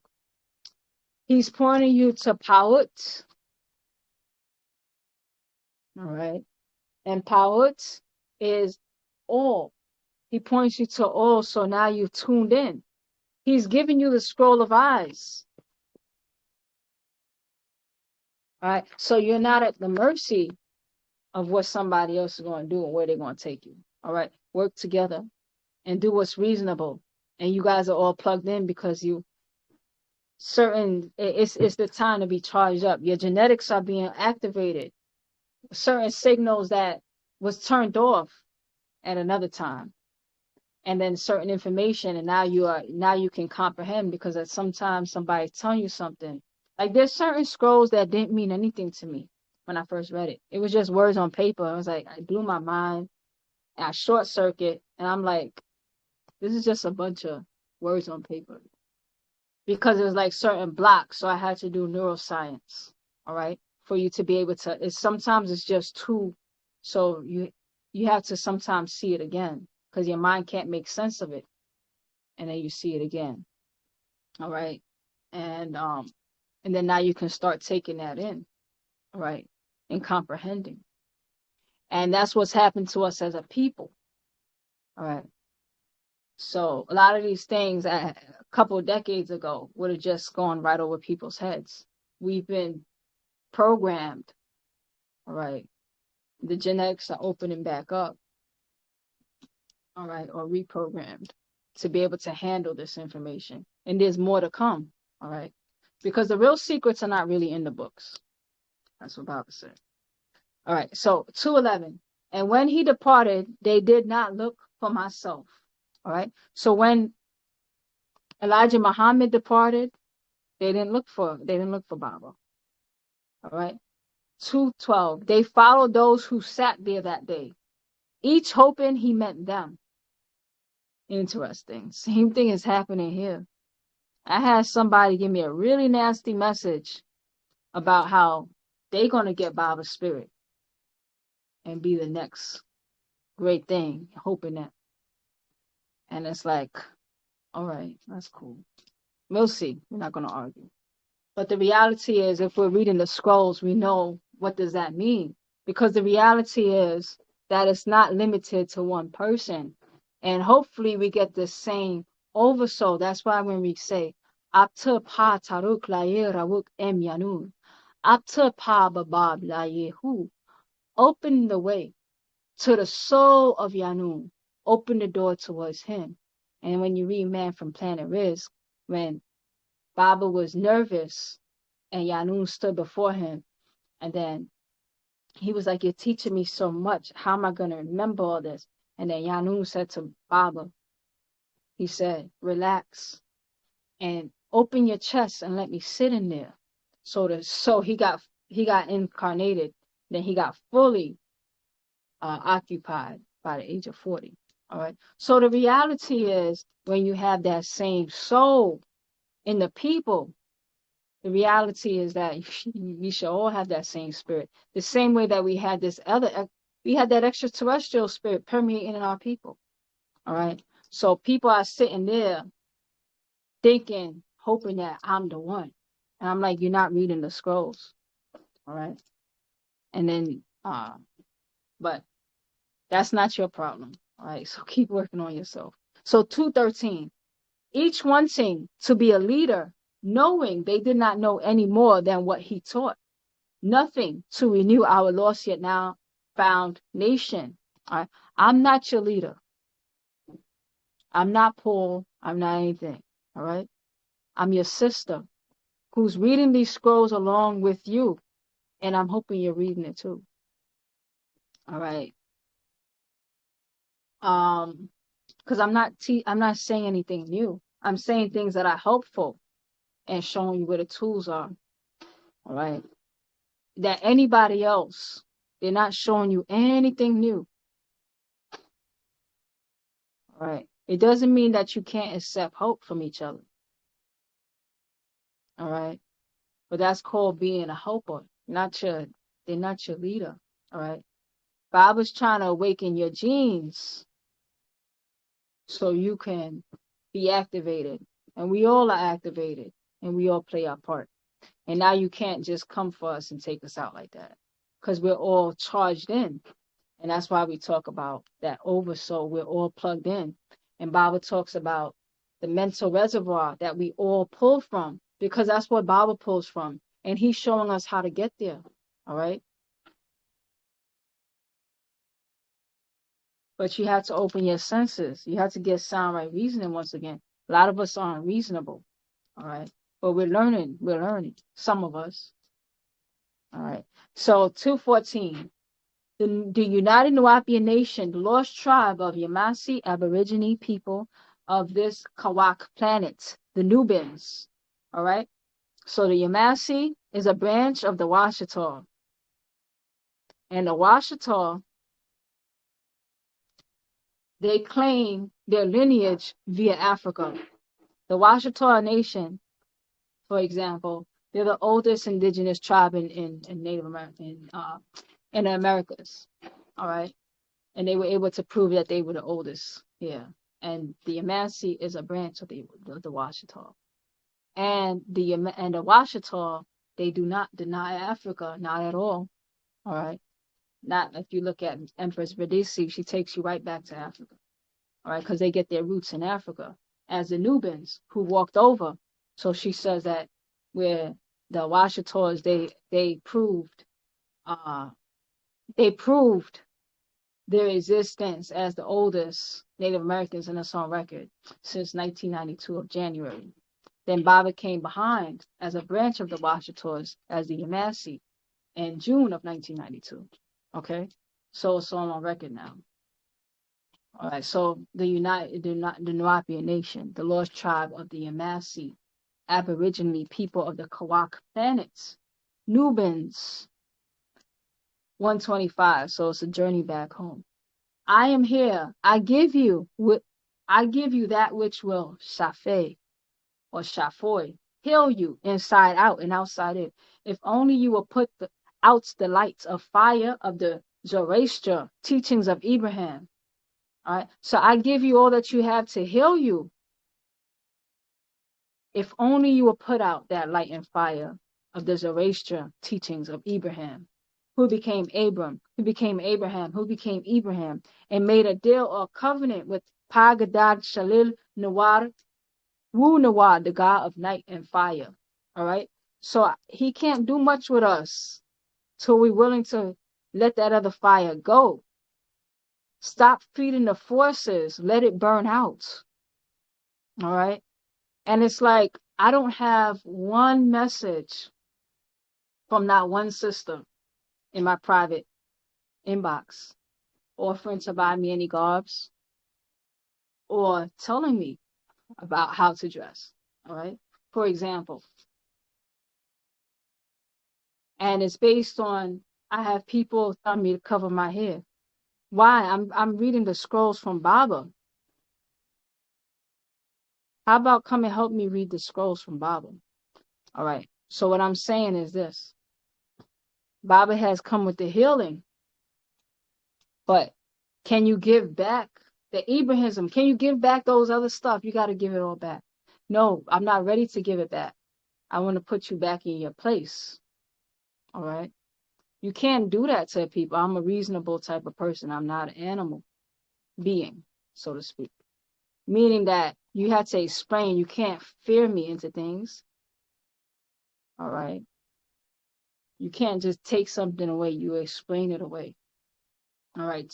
As a reasonable being to another reasonable being. All right. That's how you practice Wu Sabat. It's not about somebody's going to look at you and not like you and judge you. That's not a fact. The reality is, if you're doing something for that reason, you're doing it for the wrong reason. All right. Like, well, I better do this because of the fear of what they're going to think. That's not going to change your life. All right. Now, when I read the scrolls and I start to see what everything means, I start to apply and I'm like, wow, that makes sense. This is the outcome I want.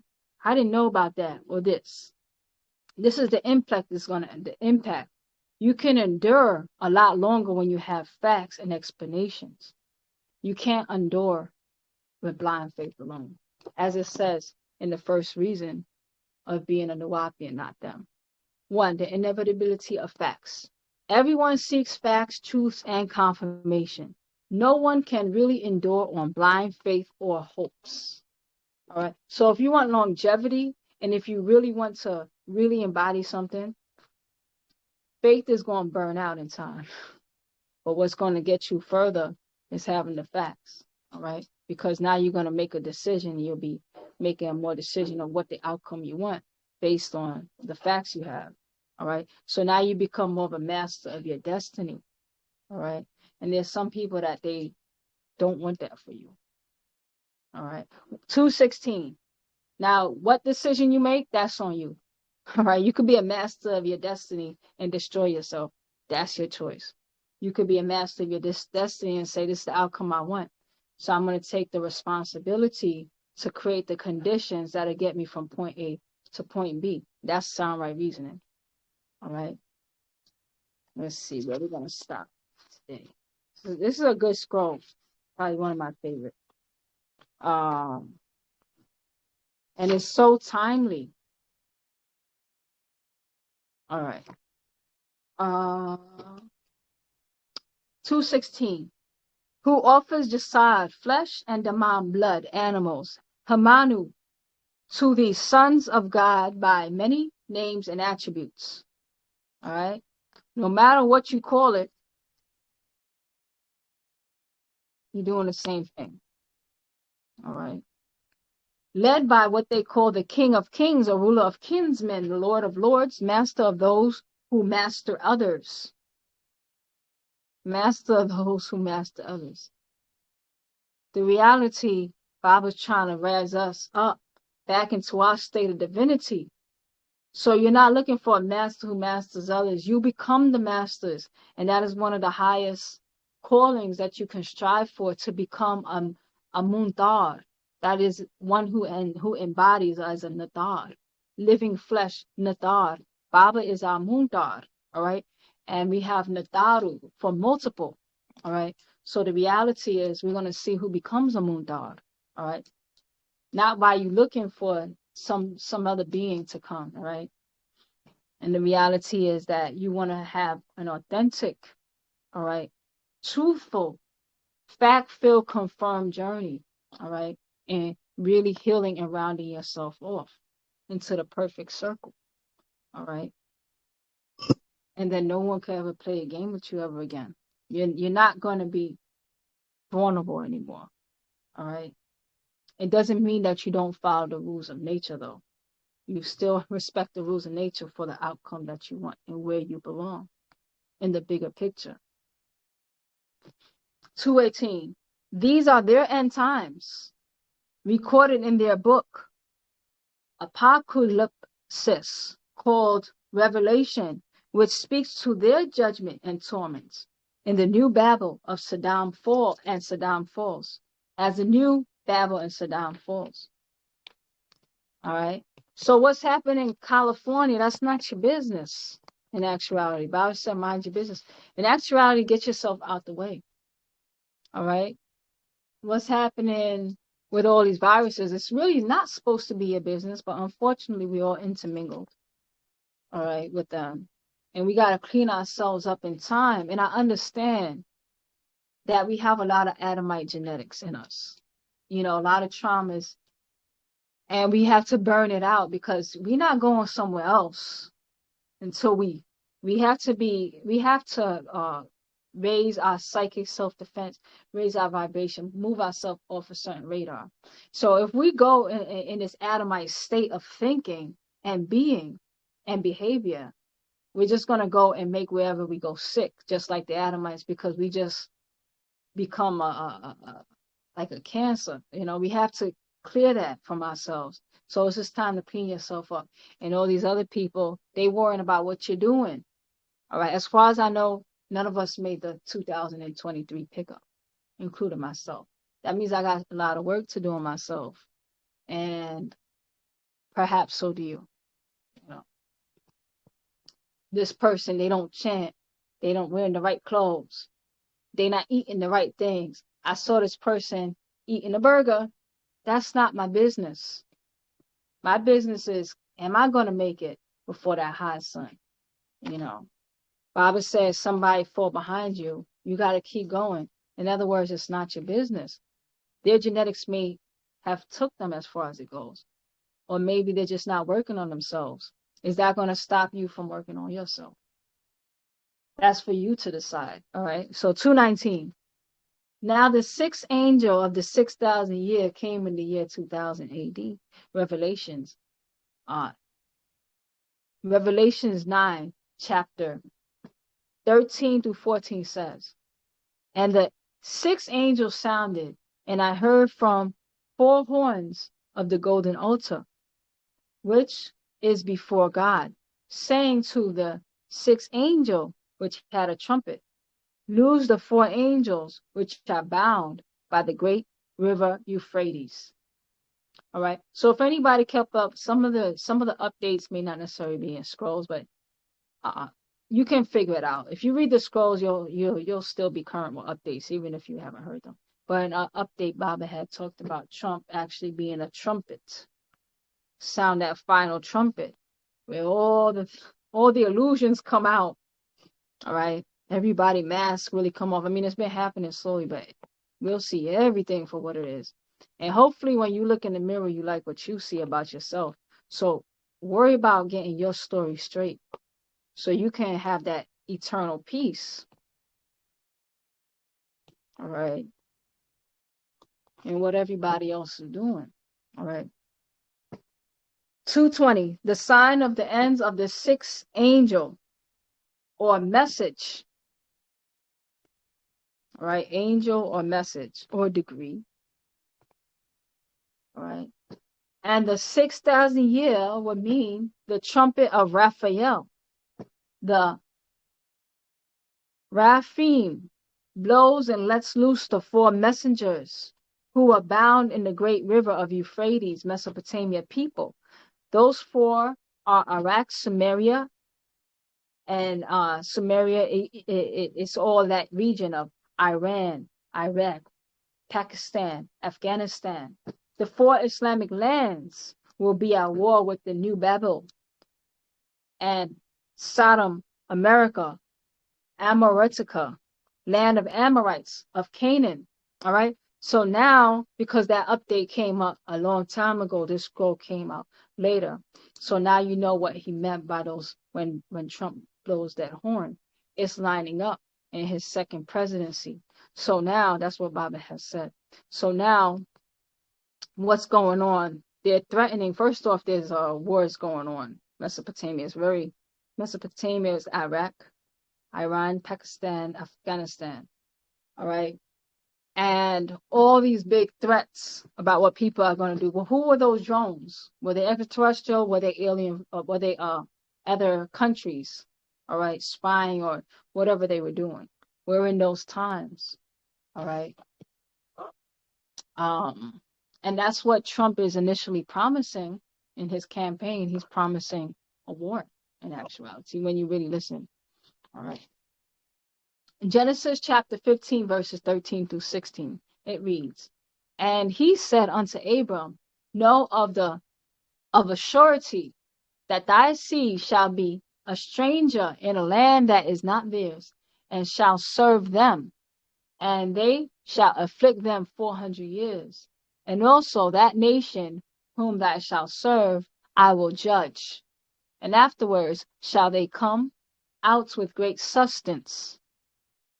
And thou shalt go to thy fathers in peace. Thou shalt be buried in a good old age. But in the fourth generations, they shall hither again, for the iniquities of the Amorites is not yet full. All right. So initially, what I'm reading here, essentially what I'm reading here is that it would look like everything is good for the Caucasian race. It would like they get attacked, all right, and then everything starts to seem all okay, and then by the fourth generation, it comes back around to hinder them again or to bother them again, because why? The iniquities of the Amorites are not yet full, so they haven't finished paying for what they have done, so it's still visiting them, and that's the benefit for us. We're supposed to be rounding ourselves out. All right. So the decisions that you have made prior, or what your parents have made prior, et cetera, that you are working it out. All right. So the same way you can't just take something away, you have to explain it away. You have to work it out. So you have a problem in your head.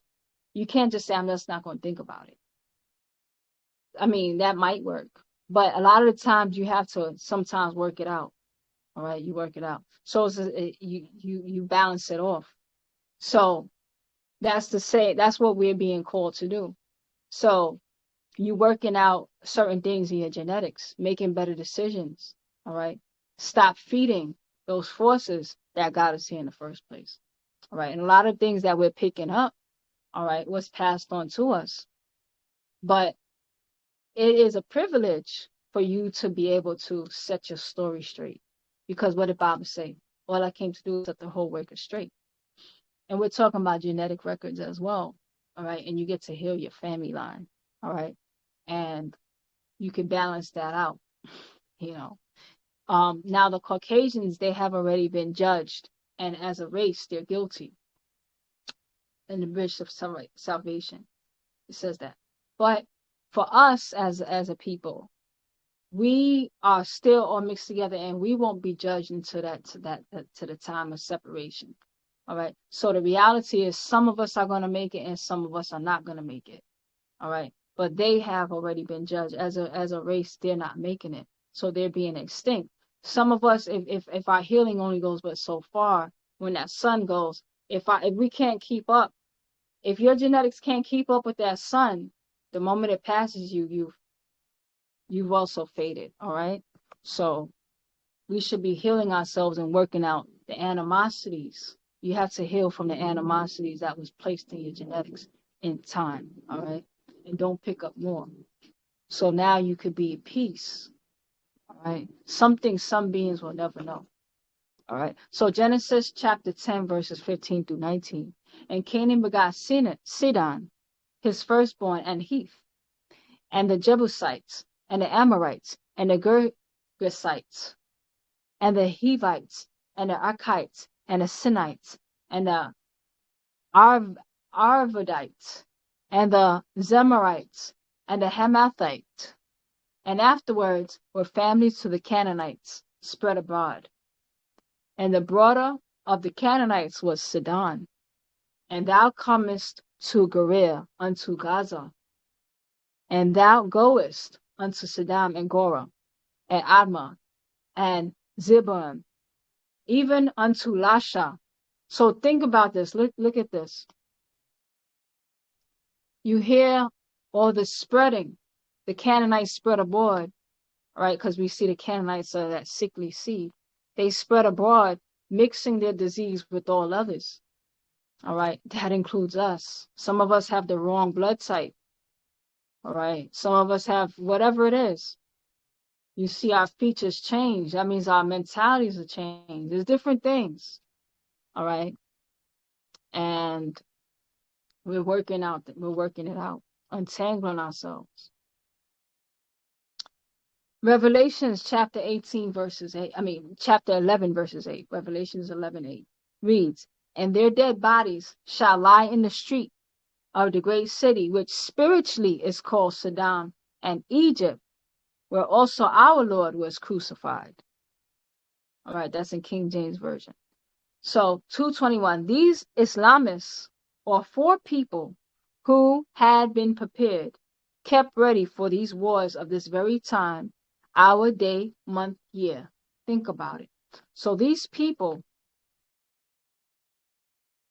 have been perfected for their purpose, which does not include you. All right. We're talking about the people of Iraq, the people of Iran, the people of Pakistan, the people of Afghanistan. All right. And what were they being perfected for? The reality to be a scapegoat. Because Baabaa keeps saying, don't be food for the gods. The reality to be eaten. All right. They waited the end of the devil's dominion of the year 2000 AD. Now they were released to kill 1/3 of the people in their wars. 224. They will be great number when they join as one, some 200 million. 225. This is that hour, 60 years of 230-year times, from 1970 AD to 2000 AD. That's the first half hour when Baabaa came to our people and we weren't ready. We were so intermingled. So we were submerged in religion that he was trying to help us explain away. Now, AD, the first half hour time, then from 2000 AD to 2020, 2030 AD. That's the second half hour. So 30 plus 30, that's 60 years. We have 60 years to get it together as a people. All right. So in the first half hour from 1970 to 2000, the Caucasians, they had a chance to get themselves together. All right. So we're talking about the Adamite school. That's where we were in. And so by 2000, the Adamite the Adamite school expired officially. So the Adamites didn't get it together by then. The Caucasoids didn't get it together by then. All right. So they're gone. All right. So now the second half hour, 2000 to 2030, that's the lost tribe. That's us. All right. The lost nation. Now we're going to make it as a people, but individually, you know, Baba said not many of us, but as a race, we made it. As individuals, Baba doesn't really want to lose any of us. So this is a act of compassion. All right, heal yourselves, correct yourselves in time. All right, and some people, they did things, they think they're too far gone, and people try to hold things over their head. That's not true. You know, you can still heal. It was expected for you to not really know everything. That's why there's so many teachings. But if you can start to reform yourself, because Baba's called the reformer. He's the reformer. All right. So you don't need to reform something that's in its right state. It was in a deformed state. So it's all right. You found some deformities. You have the reformer here. Put yourself back together. You have the tools. And if you can, cool. You know, and don't let anybody think that you can't. Make you think that and put these limits. All right. So 226. I think we're going to stop. Yeah, we're going to show these pictures and stop it. Oh, yeah. 226. And the bull Russia and the dragon. So Baba wrote this a few years ago. So this is what's going on right now. All right. So you can see when the the trumpet goes off. 226. And the bull Russia and the dragon China only wait for the right moments when the eagle is down and strike and bring Babel and Saddam's final destruction. All right. So China is plotting right now. Russia is plotting right now. All right. So Baba said they're going to turn on America. And then what's going to happen is after they turn on America and pretty much the Caucasians, because America includes Europe too, they're gonna take it down, and then eventually they'll turn on each other. All right. So then it'll be the dragon against the bull. All right.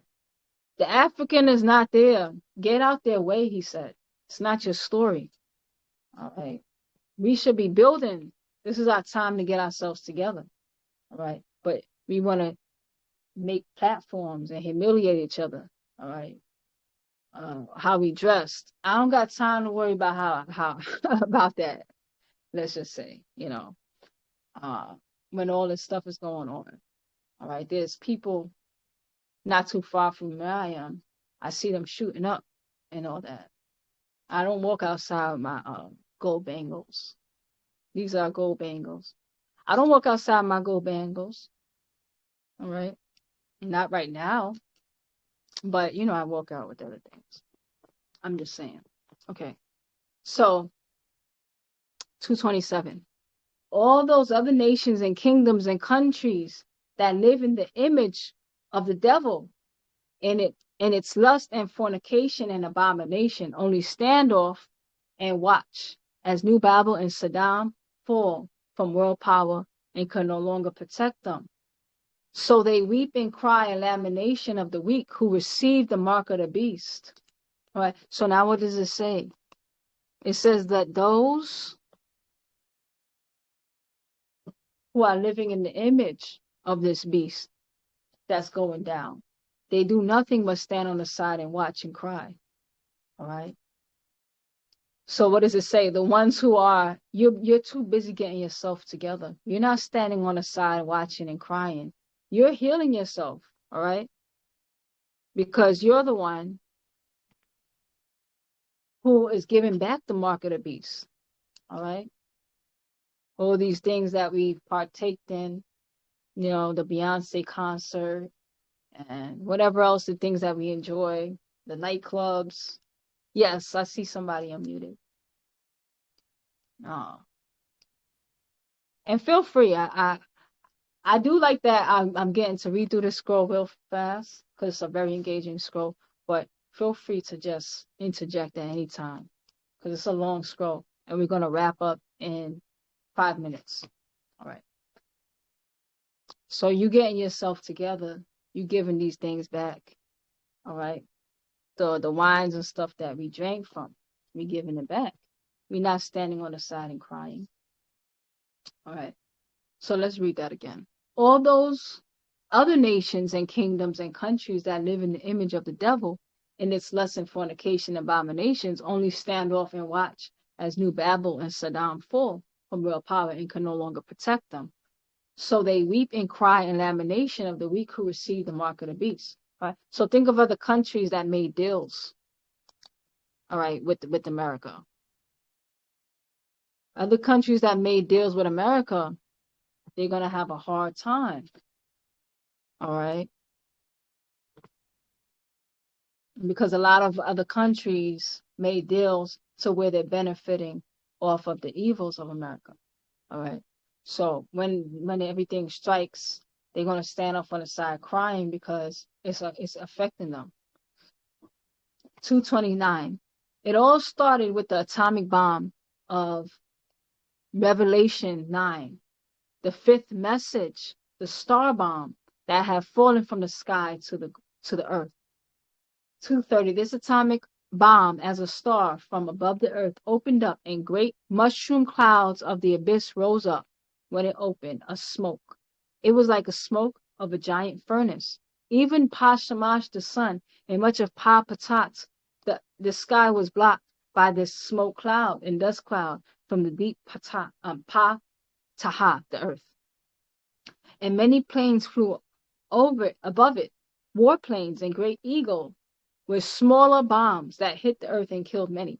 Those who flew and bombed was only doing as they were ordered in their uniforms. They had the mark of the beast.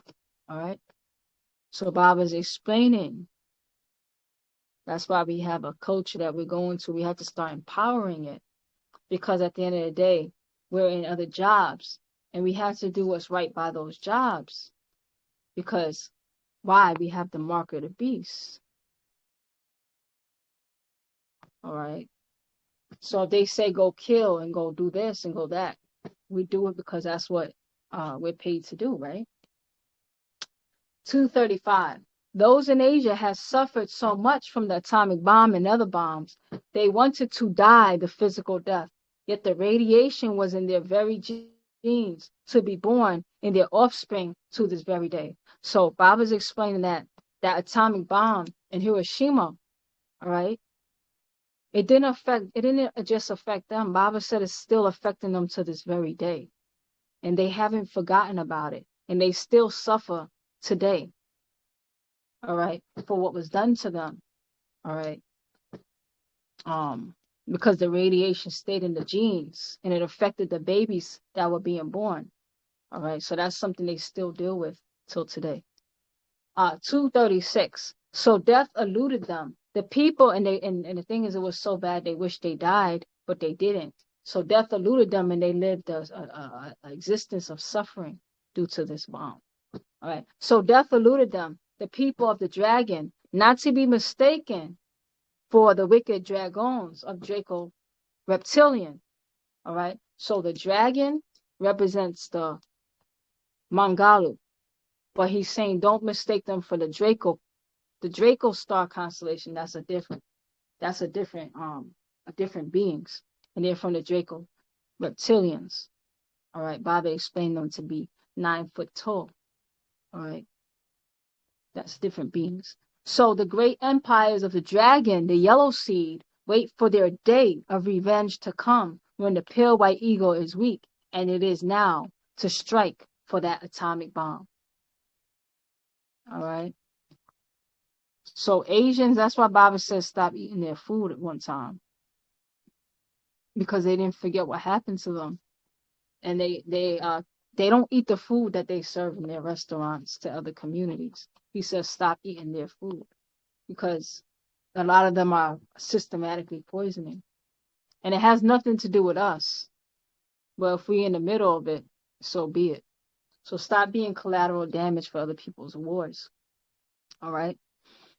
238. It was the Germans who were at war with America. Then it was the same Germans who came to America and being Caucasoids, and they are accepted as American Caucasoids. All right. So now it's like brother and sister fighting. Don't get involved in people's family feuds because they fight like cats and dogs, then they make up and then they turn on you. Stay out of other people's family issues. All right. So Bob is explaining that. The Germans were at war with America. All right. Now Germans are here as Americans. All right. With more rights sometimes than you. All right. So the Germans taught the people of this new Babel and Saddam how to build the atomic bomb. So the Caucasoids decided not to bomb the Germans, yet to bomb Asians. So for this reason, the Asians or yellow seed knew that the Murapu Europeans or the pale red or pale white seed worked as one race. All right. So they saw that it was not about them. They saw that they weren't in the just us. It was not. It doesn't include it doesn't include Asians. So the Asians know they're not part of the club. All right.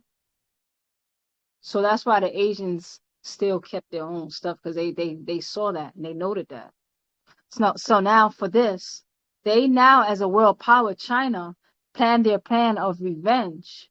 And the bull, Russia, will help bring down the white eagle. Because now Russia is really on two continents. It's on Asia and then you have some blonde, blue-eyed Russians, and you have some of them that look real Asian. All right. So it's really like a mixed place. But Russia and China particularly, they'll team up against America because even Russia is not really fully accepted as well, because it's not really truly a white nation. However, Russia and China will eventually turn on each other. All right. So here goes some visuals. All right. You have the atomic bomb. All right. That made a mushroom cloud. And then you have the atomic bomb dropped on Hiroshima. And this is called the atomic bomb, 1945. All right. It was called the little boy. That's what it looked like. And then they dropped it. Use atomic energy. And then you have the Paul Tibbets pilot of Boeing B-29 bomber. That's the Enola Gay dropped atomic bomb on Hiroshima on August 6, 1945. So that's the name of that bomb, Enola Gay. All right. Enola Gay. So that's the bomb that dropped. It dropped in 1945. All right. And these are the effects that they were left to deal with from the radiation. Those that didn't kill them off, it left them very injured. And then when they grew up, they had children, and the children still coming out deformed. All right. And in actuality, if you know the science of the genes, according to the genetic hiss, then you know it's going to take at least 4 generations for them to to heal that radiation that was done to them. All right. So now we're probably in generation 3. All right. So it's like this generation that we're current, those Japanese generation, is still dealing with some fallout for what happened to their grandparents in 1945. And the children will still have some effects. If they make good decisions to heal the radiation, that's how long it's taken to clean that out of their genes. All right. And then you have a map of China. You have a map of Russia. And you have the eagle. The eagle is going down. All right. And I think that is a great place for us to end for today. And we can continue tomorrow so that we can keep our attention span on the scroll. I thought that we would be able to read it in 3 days, but probably we're going to read it in possibly 3 or 4. Tomorrow we might finish. If not, we'll just finish it next week. All right.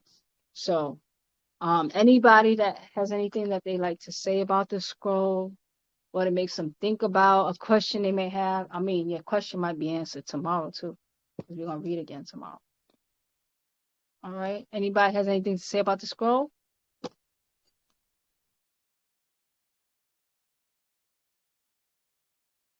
All right. So it is a lot to take in. I mean, I guess the scroll speaks for itself. It's very detailed, and it's quickly become one of my favorite scrolls.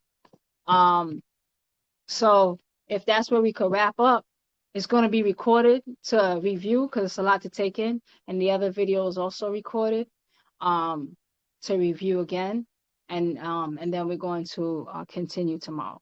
So Tawakum Moisad for coming together to read this scroll and spend time as a Moisad, and I'll see you tomorrow. Wadu Ashuk at 12 p.m.